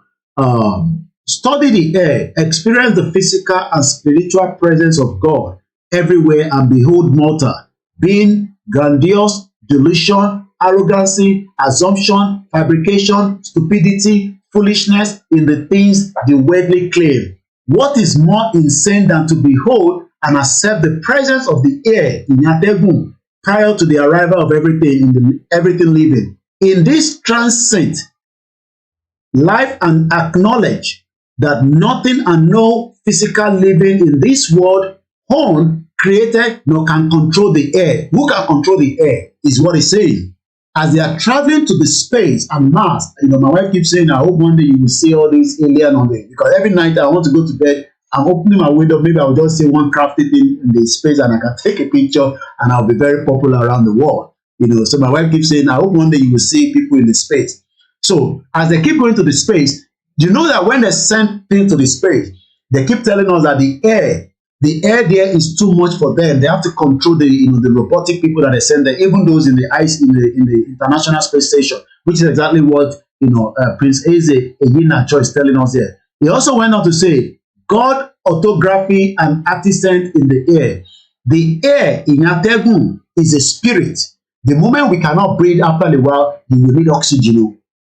That is why they say I think one of the solar system up there, they say I think it's Mars. You will need a lot of oxygen to be able to survive. If you go there, you cannot live there. But they are doing exploration to get there. So that means that they cannot control the air. Even the one that is with us here in England, they can't control it. They can control the price of gas. They can control the price of food. They cannot control the price of air. But if you don't have the air, you will eventually die. Nobody will survive if Eledumare remove that air that we are breathing. If you remove it now, we will all perish and die instantly. We are just about 29 minutes before the end of this program. We're just moving around, but I'm going to come back quickly. Let me read more from Prince Eze, and then we're going to listen to Nnamdi Kanu, and then we'll start moving to the next plot as well. And later on at 6 p.m., I'll be coming on Naija Voices. We'll be looking at the history of the Yoruba people by Professor Adebanji Akintoye. You might probably read about 1 hour of it, and then we talk about some other issues surrounding the bomb bastard country called Nigeria that is literally holding us backward. So it goes further.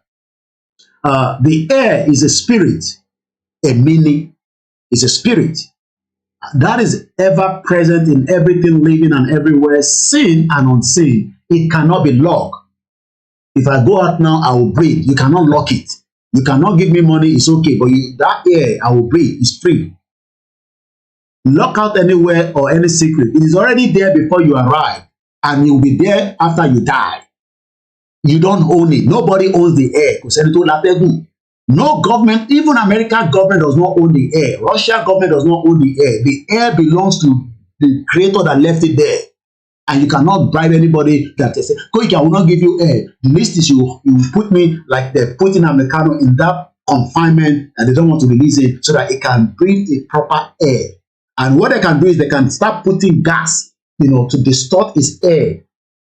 But the real air outside, they don't own it. And those that are keeping Nnamdi Kanu, one day they will die. They will not just die. They are outside, but they will die before Nnamdi Kanu is a spiritual man. They will die before Nnamdi Kanu. Nnamdi Kanu will survive this time, and he will be remembered for 200,000 of years to come. But these bomb bastard Yoruba Eli, the Igbo Eli, the Middle Belt, and the Hausa Eli, you are all bombo clad, bomb bastard. Let's continue quickly. It sees all, knows the secret of all your heart and ears. Everything you all have to say, but it cannot be seen physically. Nobody can see the air. Kiri atẹ́gùn, irọ́ ló pa. Nobody can see it. As simple as that. Thank you so much, Prince Eze. Let's read more. It sees you, knows the secret of your heart. Air sees the secret of your heart and hears everything and everything you all have to say. It can hear. Even though I'm not there, they can hear. The air takes messages out. And that's why that bomb bastard woman, is bringing different energy out. We are bringing good energy. She's producing another bomb bastard energy outside. And a lot of gullible bomb bastard Yoruba people think she's on the right track. Mad people all over the place. I'm just jumping as well. When the air turns into wind, You see that wind that normally affect them in America, it will start moving everything. That's when it becomes dangerous. Probably when the wind is going through, you go out and sit outside. That is when the wind, the air is getting angry. It gets angry sometimes. That's what Prince Eze is saying here. When the air turns into wind, it can bring down anything and anyone. It will destroy the satellite from the space. It will kill anybody. It will take you out, and nobody can stop it. The only thing that will warn you is don't go out. Koiki o, atẹ́gùn yẹn ti oti dij. You know, the Yoruba people say Iji. You know, the wind. When the wind goes, so people that think that you own this world, you don't own this world. The world owns you. The world itself. Mad people all over the place. So it can bring down anything and anyone it chooses, but no individual, community, country, or continent can stand in its way until it is done. Tí ìjì bá ń lọ, yẹn lọ sọ pé tí ìjì bá ń lọ, ẹ ṣí atẹ́gùn, I mean, open the window. I think Yoruba people will say, ẹ jẹ́ kó ráyè kọjá, because bó ṣe ń bọ̀ yẹn is coming with speed. They know that we have all these things, but they are taking us backwards. But the explorer that came in 1533, Baba Akintoye told us that the Yoruba land has been existing 500 years before 1533, and you bomb bastard wants to keep Nigeria. Let's listen again to Nnamdi Kanu as this man. You can see his head there. Very, very intelligent man, Bob D. But he's still fine. And you see him there. You see him there. He'll be taking his suitcase like that and take picture. They take picture of him. You know, take picture. Take picture. He's the elite. He's part of the elite that doesn't want Nigeria to break, because he's connecting and connecting and connecting, and the people going under his DM, hey, give us 10,000 naira, give us 20,000 naira. He's a Yoruba man. There are so many of them like that. But because he's a public figure, we bring him here all the time. Black people, therefore, it cannot be sustained by black people. I want to see an Africa where a Yoruba nation, a Yoruba mega nation extends from Togo all the way to Edo State. That's what let me pause it there. Should Nnamdi Kanu be telling, Bob D that he wants a Yoruba nation? Bob D himself, I still do study Yoruba language at university. At university level, he studied Yoruba language, but because it's part of our elite, they want to be relevant. They just want to be relevant, just to be out there, projecting, hey, go to Dubai, look at the hotel I'm sitting in, hey, go there. They are all our problem. They are part of the problem. So Nnamdi cannot be telling Bob D about a Yoruba, a Togo, a Yoruba. Bob D knows that, but he's using his head like that. I want article. Nnamdi Kanu, I understand you. I understand you. You will hear in that audio, in that video. I know you're an intelligent man. Nigerians are intelligent. Who are Nigerians? Who are Nigerians? Nobody's Nigerian. It is the bomb bastard that kept everyone and called us Nigeria. Mad people all over the place. Because that is authentic Africa. I don't know why Africans are so beholden to something that is alien to them. Are you a white man? The Lugard that created Nigeria is a white man. What? And that is Lugard. Let me show you Lugard that he's talking about. Maybe some of you don't know him. This is the white man that created Nigeria. Some of you don't even understand. This is the man that Nnamdi Kanu is talking about. Let's go back to what my brother Prince Eze says here again. I'm just jumping now. They completed the particular assignment. The air is a unit, but universally the same. Atẹ́gùn tó wà ní Nigeria náà ló wà ní bíbá. It's the same air. The only difference is the one here is bringing cold and we look fresh, like the one where they just born. But some of us don't get money inside our pocket. Whereas in our country there, we would have loved to be there because we love the weather. The air is good. That's why people live in the village. People in the village live longer, but not anymore because Boko Haram has chased everybody out of the country. The air is a unit, but universally the same. It has no variation. And whenever it stops for anyone, the person is declared dead. Komimo, Kiloshi, Alaji, Pastor, it's gone. The moment it cannot control its air, and you cannot quickly, with the hospital, maybe sometimes, sometimes people go into, shock heart attack. But you must be able to, they don't know how to do CPR. One bastard country. With the healthcare center where your Olori Buruku governor, Ekiti. Look at, here is that healthcare center, Fayemi, and he can even call it Dr. Fayemi Healthcare Center. So the moment the air is not there, think about it, we breathe. And we are not going to be here forever. 200 years from today, every one of us, including myself, we are all dead and gone. Gone. Finally, gone. History will remember every one of us. So let's continue. And I love to put the date and time for the history to remember is that on the Wednesday, April 19, 2023, at about almost 20 minutes before 1 p.m., we were discussing the breakup of the contraction called Nigeria. Some people will watch the video 200,000 years from now. And I don't leave my video on the social media. Every time I finish, I double it, I download it, and I save it in archive and archive. So that even if anything goes, I can know that I have my original copy. Because I don't own Facebook, I don't own YouTube. They can take it down anytime. It's not mine. It was a platform to her. So just quickly, move swiftly. Now stop asking for God when you can see the handwork of God through the air we breathe, and without which we are all dead. Stop impersonating God by pretending or acting God. It is a crime. It is sinful for one to act God through pretense or acting. It is just like anything. You know, God. Stop acting like God. God, communication for long. Get out. Lies. So àwọn tí wọ́n bá Elédùmarè náà sọ̀rọ̀ wọn mọ tán sọ. Èmi lọ́lọ́run fún ní òye yẹn. Èmi kọ́ o. Ọlọ́run ni o. These are the message that is for her from Prince Eze. This is actually for Iyonitiri that has now turned Yoruba nation to Awada Kerikeri. Èmi kọ́ o, àwọn tì mí, ìyẹn tẹ̀mọ́, that is even a fraud. Èmi ò gbọ́ program yẹn, mo gbọ́ program Koiki o, mo gbọ́ program Edike o, àwọn tì mí, which auntie? Which auntie? Bomb bastard.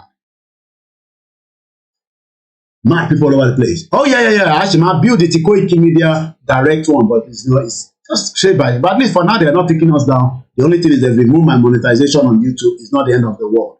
If you want to support, you can go on our website. You will see how you can support. So let me quickly finish this. It is a crime. It is sinful for one to act God. Iyonitiri is acting God. So Baba Akintoye wa mọ Ọlọ́run mọ́. Iyonitiri ní kan ló mọ Ọlọ́run. Ìgbòho gan mọ Ọlọ́run.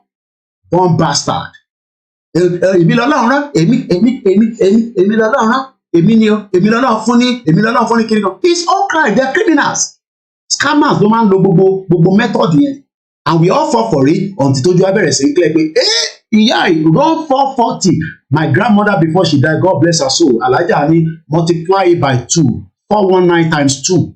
Wọ́n ní kò multiply it by 2. So Iyonitiri is like multiply by 2. Àbímọ nítorí mọ̀ àbọ̀ ń ṣe èrè torí mo dárúkọ ẹ̀. Born bastard ìwọ náà. Born bastard. If I mention her name and you are feeling uncomfortable, you are a born bastard. Because she has actually destroyed the movement up to some stage. But we will revive it back. Born bastard. Can 40 media be lying? Ṣùgbọ́n náà tí mo rúkọ tèmi lọ everywhere. Auntie ẹ̀ tó ń sọ yẹn, I keep mentioning that name. Ìyá Fúnkẹ́ Bello told me not once, not twice that wọ́n ti mo rúkọ gbogbo àwọn media lọ síbi kan. Níbo mo mọ̀ tán mo rúkọ mi lọ. Born bastard. If I mention her name and you are not feeling comfortable, break your TV in your house and fight with your children. Born bastard you as well. Lè dà fún gbogbo yín. Iyonitiri kọ́ Iyonitiri ni. Shit. This is the first message for Iyonitiri by Prince Eze Yunacho calling God. The same God that they used to deceive millions of Yoruba people and Igbo people and Hausa people in the leverage that we are today, rather than the churches telling that we are indigenous people, just like this Olori Bansala. He sit down there, and he's thinking that, Nnamdi Kanu is giving him a message that he knows already. He studied at Ile-Ife, a Yoruba man, but he wants to go and support a Fulani bomb bastard Atiku to come and rule over so that they can steal money. And the Dele Momodu will say, I don't steal money. But Atiku knows how Dele Momodu is intelligent. He's not going to collect the money in account. They'll give it to him in cash, in dollars. And then his own children will live very well. And then in Yoruba land, the children that are suffering every day. A girl sold an 18-month-old baby for 662 pounds, or even less than that. Bomb bastard. If I mention Iyonitiri area and you are not feeling comfortable with it, you are bomb bastard as well. So let's read quickly because I only have about 20 minutes. So it is true pretense or acting. It is also a crime, and it is also idolatrous. Prince Eze, help me to break them down. This English is too much for our people here. Sinful for one to agree and accept or ignore, even though silent anyone or people pretending to be God. The only thing that has turned herself to be God. I communicate with God. This woman that nobody knows where she's living with her choco head. Bomb bastard. Tend to this world commit enormous evil against humanity, just as the only thing is committing crime against humanity by deceiving Yoruba people that she has given them a Yoruba nation country. Animals put together, when they delude themselves by thinking, pretending or acting as landlord in the world, everyone is only renting and must vacate as a tenant, alone, lonely and empty-handed. Are you still insanely? I think she's crazy. Hospital kò tọ́jú brain pẹ̀lú gbogbo rush tó ń pa àwọn máa dá interim sílẹ̀ àwọn máa fáwọn èèyàn láṣẹ ọlọ́pàá. Nigerian government á fìbọn fọ́ orí yín. Nigerian government that wanted to kill Igboho. Ẹ wọṣọ sójà kẹgbọn jẹ jáde sójú títì. You will know what the police will do for you. They will kill you bomb bastard that go with her. Ẹ tí mọ̀ kankan. Ìbẹ́yìn sọ pé àwa là ń threaten yìí ni. Ṣé mi kí mo threaten yìí? Ẹ̀yẹ́ jáde. You will know what is Nigerian government. Are you still insanely claiming to own Nigeria? Nigerians, are you still happy and smiling? Deluded slaves. You are all deluded slaves, like Billy Mamadou, because he's still supporting one Nigeria. He's a deluded slave. He knows he's a very, very intelligent man, but he's a deluded slave. He wants to use article so that when article gets there, I don't want any position, but just they give me $, so that I can travel, and then he will sit down on the aircraft, he will be drinking champagne. Yeah, take my picture. Take my picture. Let me upload it on Instagram.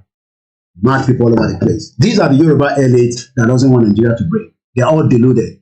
You actively or silently committing evil against humanity and idolatrous sin and against God by insisting or denying Biafrans and Oduduwas their God-given identity. We have our own God-given identity, not the Jesus Christ, not the Muhammad. We have our own God-given identity, and everybody knows that. Which is also spirituality. We have our own spirituality. We have our own cultural heritage. Freedom. Nobody has freedom in that bloody nonsense country called Nigeria. The autonomy, the uniqueness. When you see a Yoruba man, when you see an Igbo man, even when you see an Hausa man, you will see the uniqueness. Sometimes you see some Hausa girl, you're like, wow, I go marry this one, until you realize in a Fulani you want to marry. Independent has to become meaningful, interdependent with the rest of humanity. Thank you so much, Prince Eze Eyina Chode. And let's quickly listen to the final part of Nnamdi Kanu, and then we'll start bringing the program to an end. This is KOIKImedia Live. What are you doing as an African? Defending something that a white man created out of, should I say, a racist intent. Nigeria was an ordinary company, Royal Niger Company, an ordinary business venture that the British converted into a nation. And Africans are killing themselves, trying to maintain something that a white man created. Sometimes I wonder what type of God made African people. I don't understand it. And that is why you have this neo-colonialism. That is why the British High Commissioner had to go to Tinubu to ask him, how do you end this protest? Because if this protest continues, you're jeopardizing our oil.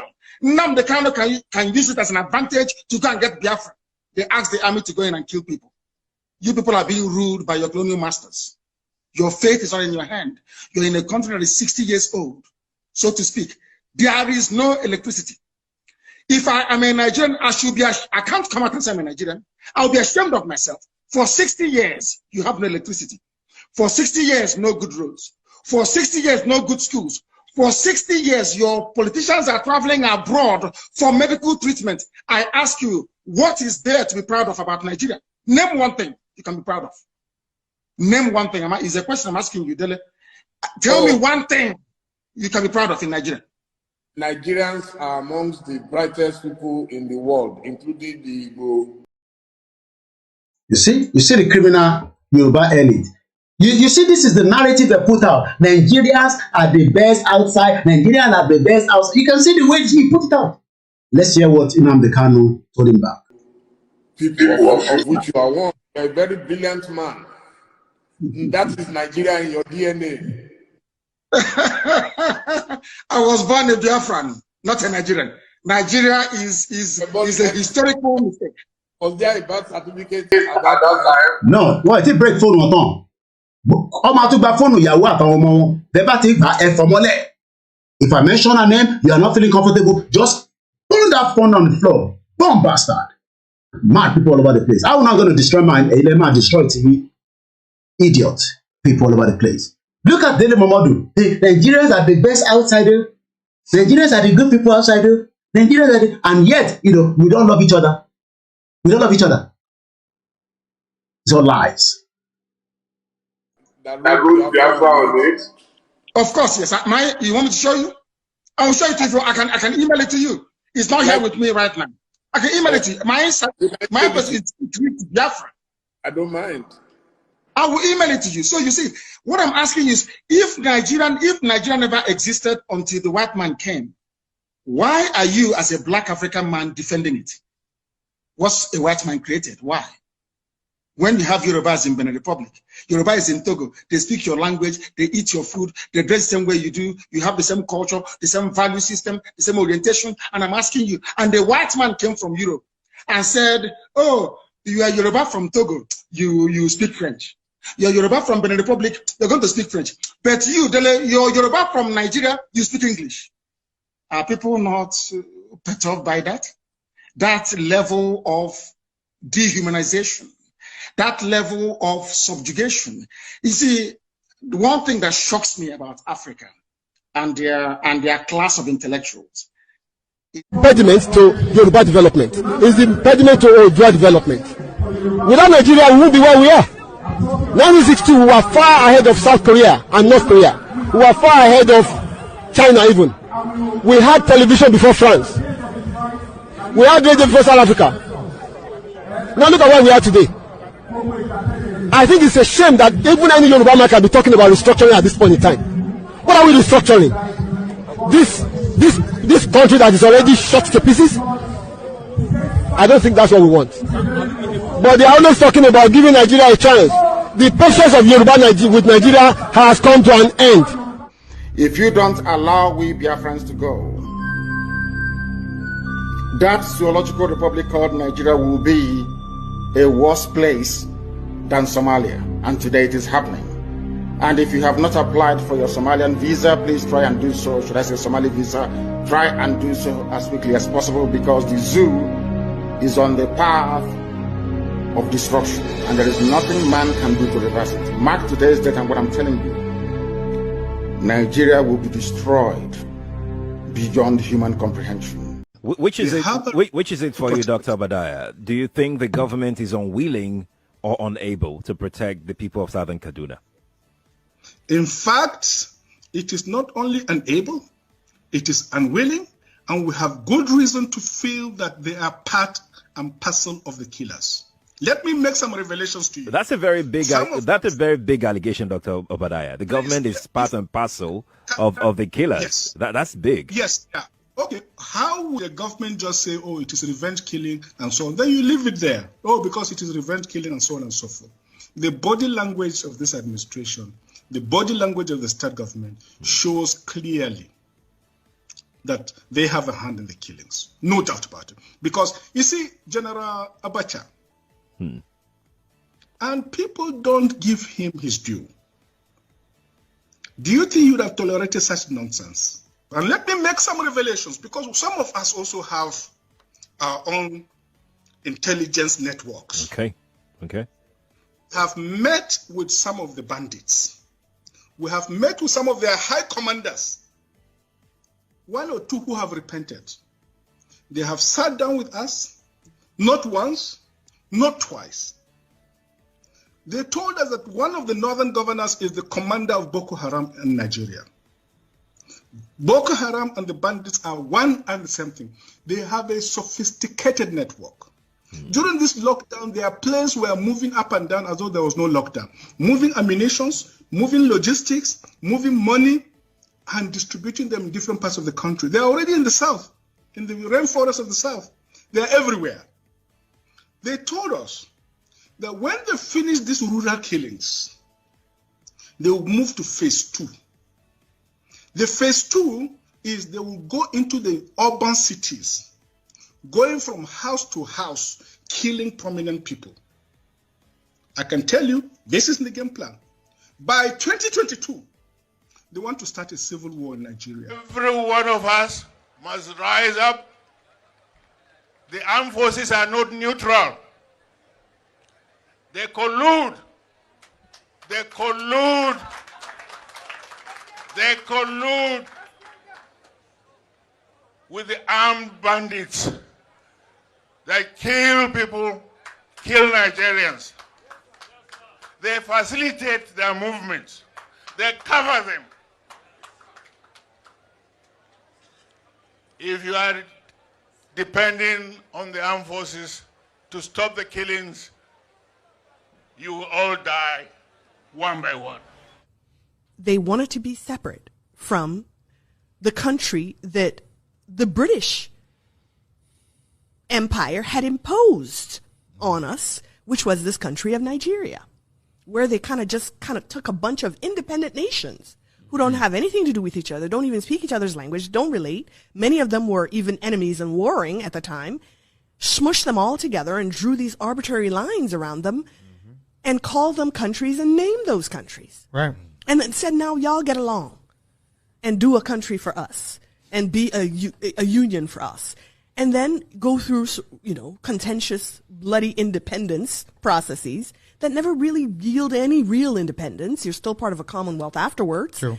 And you have the eternal meddling in your affairs and the eternal extraction of your resources and the eternal fomenting of divisiveness and infighting in order to be able to control you. This is what an oppressor does, a colonizer does. These are tactics and strategies of dominance. Right. We were subjected to that as a larger unit of Nigeria. And then when the Igbo people said, we want our own thing, let's go and do that. Well, it so happened to be that the territory that this new country of Biafra was going to be in included very, very rich oil reserves. And the British were not going to let go of that. Wow.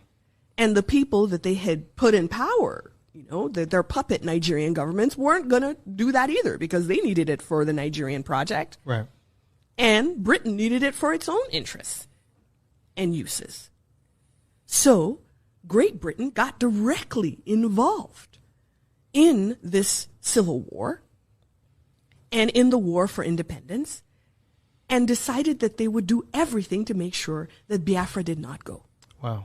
And this everything meant directly funding genocide of the people of Biafra. The driver felt the wagon's tires rupture and decided to park the car with the hope of changing the tires. It was like a film. In a GC, motley crowd of armed men in military uniform came out of the bush. They fired at the boot of the car. Ahead of us, 5 of them came out of the bush. Another 2 came from the rear. My daughter screamed, "Mommy, Daddy, what's going on?" There was no time to say a word. They marched us through into the bush, firing into the sky. They hit me on my chest, hit my daughter on her head. Blood oozed. At this time, it was better to kill me. I shouted at one of the armed men. His response was hell. He went straight for my private part, tore my dress with his gun. The others ripped my dresses. I was left with my undies. My husband and my daughter started crying. 2 of them dug their teeth into my breasts. While attending a secondary school in Adamawa, I had lived with some Fulani, so I understood a few Fulani words. I started pleading, at least for my daughter. To my shock, at gunpoint, they removed the dress of my little girl. One of them carried her on his head as my baby struggled, shouting, "Daddy, Mommy, what's going on? Help me!"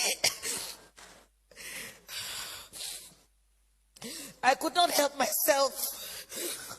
We marched for 9 hours. I was half naked. My daughter was totally naked. Her tears was like a stream of blood on her cheeks. Our phones had been seized. We ended up in an ungoverned region in the thick of the forest. We met a well-organized group. There were some kidnapped victims. I saw 2 women, 2 ladies and 3 men. There were some people with their legs chained to trees. They were as if half dead. We were separated. I was separated from my husband. My daughter was taken away. I only heard her screaming intermittently. I did not know what they were doing to her. These men, now about 2 dozen, had a full kitchen. They had a huge camp and a traditional medical team. How can they say they don't know where these people are? How can they say that? But the camps appeared isolated from each other. We heard noises afar, indicating it might be nuclear settlements of camps. Right in my presence, I saw them pack the remains of a woman. They took her and buried her a few meters away from us. She had tribal marks. I cannot describe the agony of 6 days in captivity in this little piece.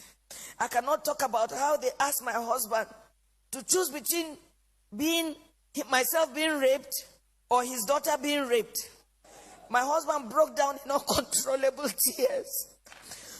One of them hit him saying, "Yoruba bastard, you dey cry, idiot." They now gave him an option that he should be raped by one homosexual among them. My husband, a devout Muslim. My husband is a devout Muslim. He told them that homosexual and rape of any kind was against Islam. They hit him with a butt of AK-47. What do you know about Islam? You can imagine, you are being asked to choose between being raped by a homosexual, your daughter just 9 years old, or your wife being raped. They gave the 4th option. If you fail to choose one, we would rape your daughter, rape you, the man, and rape me, the wife. I made myself the sacrificial lamb. My husband begged, saying they should name any price. One of them asked him to bend down. 3 beastly criminals sat on his back, jumping until he was too weak to stand.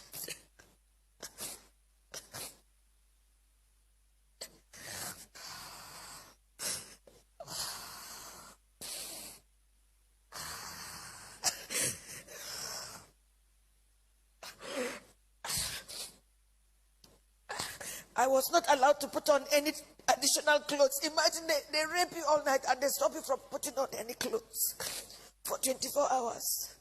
The rain fell once. I became a relic at a sexual museum for the armed men, who in turn addressed me and asked questions about my financial standing. New Fulani men joined the camp. They organized military training for the new Fulani men that came, teaching them how to shoot and walk through circles of glowing fire. They were not released until after 6 days. We were not released until after 6 days. We had to walk the same zigzag journey back to the main road, our eyes blindfolded. During the negotiation to pay, they said the money was not for them alone, that they had to settle those who sent them. For me, I see a thriving organized crime supported by powerful political interests. Now, I do not think we were released to freedom after paying a whopping 8 million naira. I do not think we can ever be free. We can never be free from the anguish, the psychological trauma, the nightmares we suffered, the occasional fits of my daughter, her waking up at night behaving strangely, her asking the same question over and over, "Mommy, why? Why?" And I do not have an answer. In my life, I have never passed through a torture chamber like this. I do not think any society should let this happen. I do not know the fate of those we met, and about 7 other people brought during the 6 days we were in captivity.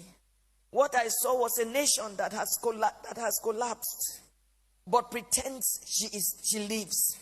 A people on life support. Crime is not restricted to Fulani people alone. We have Yoruba criminals, but I don't think Yoruba criminals are this beastly. These elements are savages. I can't imagine Yoruba thieves going to Sokoto or Maiduguri to kidnap Fulani people and keep them in their own bushes. It gives me mental torture that this is happening, and some people are even trying to justify or look for excuses. Well, as a devout Muslim,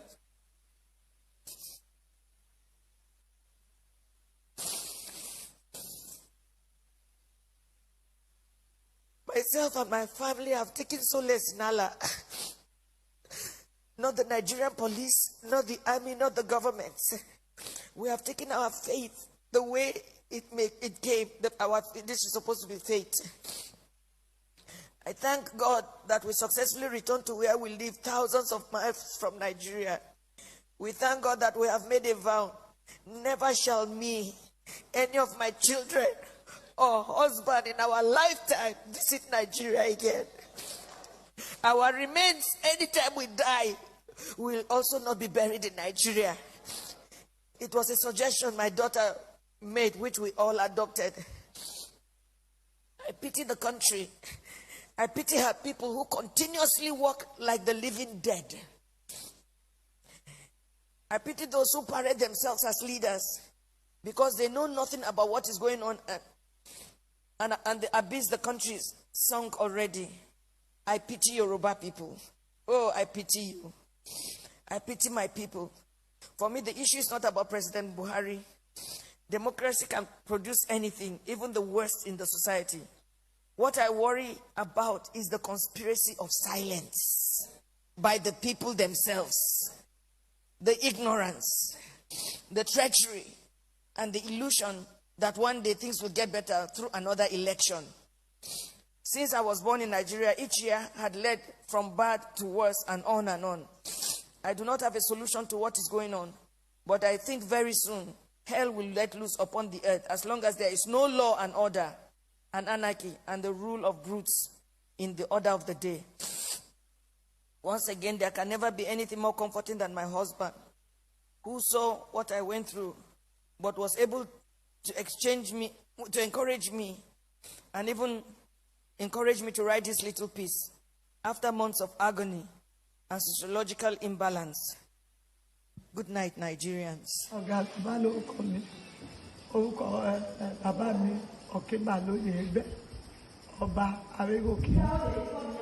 Mo dé láti mo bí around 8 mo wọnú ilé mo tẹ́bẹ̀ mo bọ́ gbogbo aṣọ mi wá kú pátá àti tàti sí mi ní mo wá wo ibẹ̀ tó ń bá gbé tó adábẹ́ kan bí tó náà ọkùnrin mi wá dé láti gbogbo ó ní kó ń ṣílẹ̀kùn fóun so ọmọ dáàdi mi Adétutù Òkèbàlóyè ó wà lọ́wọ́ mi mo wá ní kí yẹn lọ ṣí ilẹ̀kùn bí yẹn ṣe ṣílẹ̀kùn ọkọ mi wá pọnú kí ṣe oníṣègùn tó ń jẹ ní mi ìdáná owó kọ̀ọ̀kan lọ́wọ́ mi ti máa fi ìdáná bọ́kọ̀ mi ṣe bẹ̀rẹ̀ sí ní pariwo oúnjẹ kò wá tilẹ̀kùn tó èmi wá jáde síta sẹ́ẹ̀tì mi tí mo gbé sórí tébù nínú pálọ̀ mi mo wá lọ mú sẹ́ẹ̀tì yẹn bí mo kàn ṣe mú sẹ́ẹ̀tì yẹn mo kàn rí àwọn pípù yẹn àwọn méje ń wọlé ó dàbí ẹni pé àwọn mẹ́rin gbé ìbọn dání àwọn mẹ́ta ò ní kó wọ́n ní àdá wọ́n wá sọ pé wọ́n bẹ̀rẹ̀ sí Haúsá sọ̀rọ̀ wọ́n ní Subaha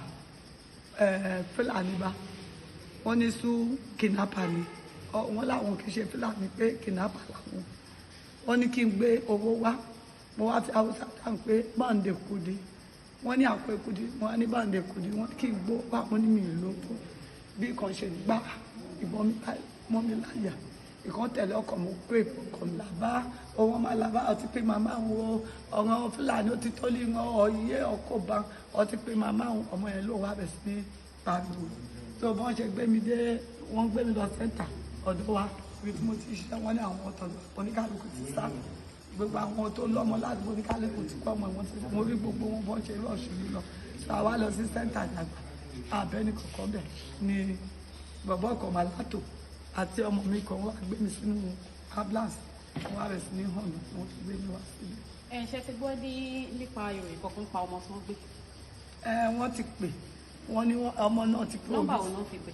Nọ́mbà yẹn wà lọ́wọ́ Ajayi Muskala ẹ̀bẹ́ náà máa jáde ọmọ àṣàmáyé nọ́mbà yẹn wà lọ́wọ́ ẹ̀ so wọ́n ní kọ́mọ mi wọ́n ti gba gbogbo sẹ́ẹ̀tì wa lọ ọmọ mi tí wọ́n gbé lọ yẹn wọ́n ní ṣó mọ nọ́mbà tó lè pè ìyẹn wá pé nọ́mbà ọ̀rẹ́ ẹ̀yìn àdúgbò kò là lọ́wọ́ so ìyẹn wọ́n ní ìyẹn ọ̀fẹ́ gbé sẹ́ẹ̀tì bẹ̀tì bọ́ tó débi nsì ó lóun wà lẹ́gbẹ̀ẹ́ olóhùn wá ní kó gbé kọ́ọ̀lù ó ní ọmọ mi yẹn ló wá bá òun sọ̀rọ̀ ó lóun wá bẹ̀rẹ̀ pé bó ló wà ó lọ sọ pé inú gbóná gbóhùn lòun ò mọ̀ gbó ibẹ̀ pé ibẹ̀ ìjìnà so ó ní bọ́ọ̀lù wá fún ọmọ yìí wá sọ pé owó ni wọ́n làwọn nídìí o so ọmọ mi wá fún àwọn pípọ̀ yẹn ní sẹ́ẹ̀tì wọ́n á bọ́ ọmọ yẹn sọ̀rọ̀ wọ́n á ní kọ́lọ̀ kó 10 million wá.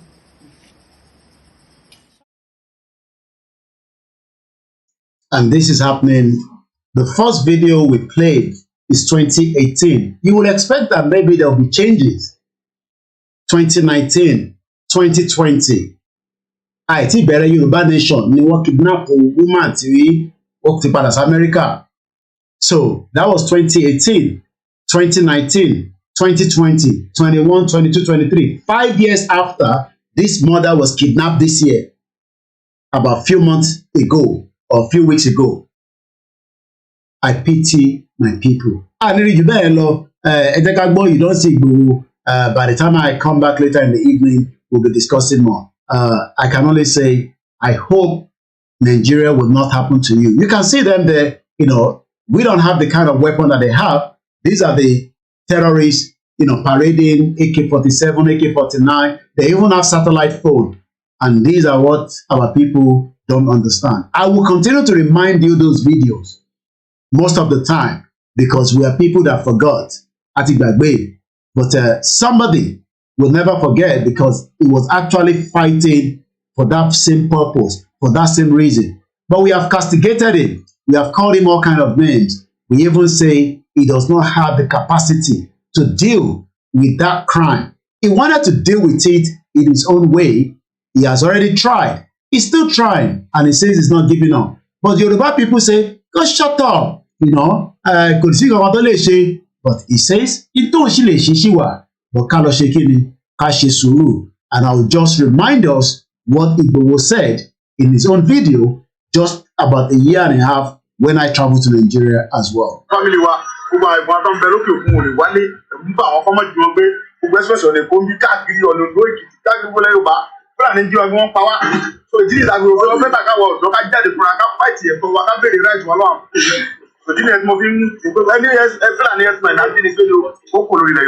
ìgbọ̀ngàn báyìí ṣé ẹ lè sọ pé peace alájà ti wà nígbà àwọn aráàlú ẹ̀ ń pọ̀ fún àmì bálàbí àti wà so kéde ẹsẹ̀ bẹ̀ nìkan sọ sílẹ̀ síwájú pé kì í ṣe ìgbọ̀ngàn nìkan ní àjẹkálà gbogbo lẹ́rù bá pátápátá lápapọ̀ láti máa bẹ̀rẹ̀ ẹ̀jẹ̀ ká dúpẹ́ lọ gómìnà Ògùn State náà fúnra wọn náà sọ.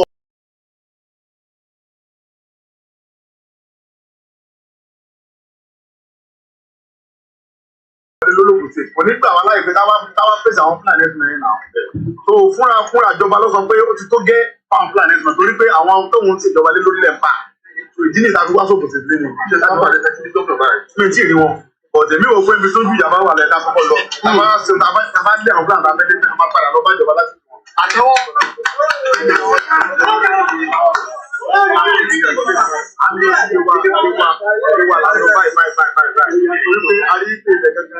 àwọn Fúlàní ajínigbé náà ti ti jàmbá fún àwọn ọmọ púpọ̀ lè tó gbẹ̀gẹ̀gẹ̀ là ń lọ sí báyìí. a gbọ́ pé ọmọ Yorùbá wọn gbàgbọ́ sí ṣóòtọ́ ni àbí ẹ rí sọ́kọ́ náà. èmi ò tí ì rí Yorùbá kankan tí mo lè sọ fún bàbá ni ṣètì wọn sàn because gbogbo Yorùbá ló dìde ìjà bá ń jà ìjà gbogbo Yorùbá ni ẹ lè rí pé àti mùsùlùmí àti kírísítẹ̀nì gbogbo ẹnìbọn ní ń jà èyí ti pé jà Ìgbòho nìkan gbogbo wa là ń jà gbogbo Yorùbá ló ń jà èyí ti pé Yorùbá kan ń gbé àbọ̀dẹ̀ fẹ́lẹ̀ kankan lábẹ́ ìdúpẹ́ lọ́gbọ́ àwọn tó wà ní diaspora ìlú gbogbo náà dìde ta gbogbo àwọn ọba náà ti dìde gbogbo àwọn ọba ti dìde everybody ti dìde kò sí kó bóyá Ààrẹ Ọ̀nà Kakanfò rẹ̀ dìde ó bínú gbogbo àlà ń bínú papọ̀ èyí ti pé Yorùbá kan ń tẹ́gbà bọ̀dẹ̀ ìjà bá ń jà ìjà gbogbo Yorùbá ni What does he do for enough? They know. Yoruba nation now. Other islanders back. Maybe future. Jagamo. Jagamo. Jagamo. Jagamo. Jagamo. Don't people. Don't people. People. I'm not you are confused. The land is too much. The land is too much. The land is too much. The land is too much. The land is too much. Jagamo. Jagamo. Let me let go. Orílẹ̀-èdè àgbéga àgbéga àgbéga ìgbàgbọ́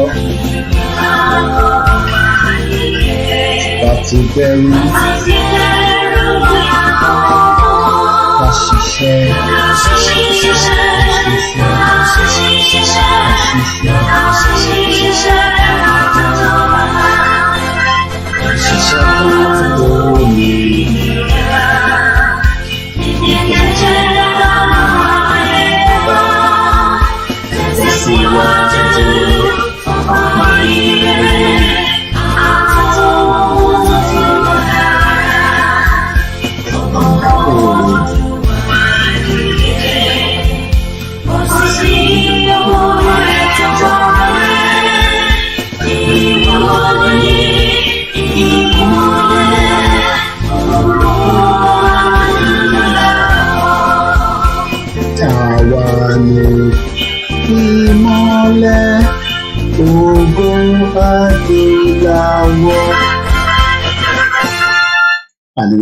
Thank you so much, Yawa Sarah, Homewa, Comfort, Justin Reason, Idris, and the rest of you on the Instagram and the Mixlr. I'll be back just about 5 hours from now when Star Radio UK will be on. I'll be treating Professor Banjapi to a history book that we have. That will be the first start of that, and then later on we'll be doing it stage by stage. If Tabaka they are noted down just to continue to educate the people. Truth and question, thank you so much. Have a very good afternoon. Enjoy the rest of the evening, the afternoon, wherever you are. Yoruba Nation, no going back.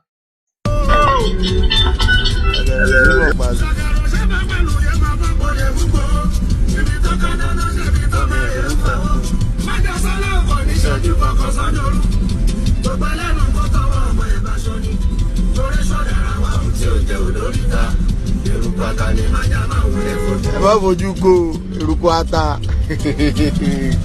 Abẹ́ ń bẹ eruku ata tí o ti fojú ko àbáwá gbogbo Nàìjíríà.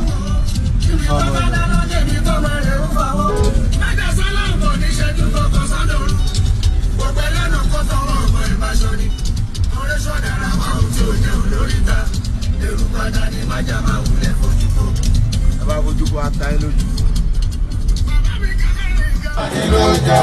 Ọmọ Oòduà. Ọ̀gá Fúlàní. Ọ̀gá Fúlàní. Ọ̀gá Fúlàní ló jẹ́ o. Yorùbá nation yìí ti gbogbo wa ni. Kó má gbọ́dọ̀ bàjẹ́. Torí kò sílùú mìíràn.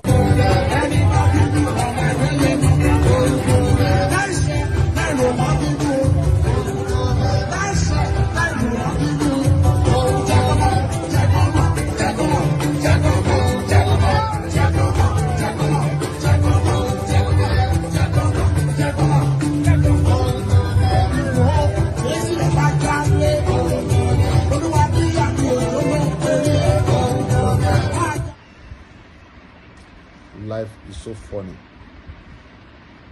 You come with nothing,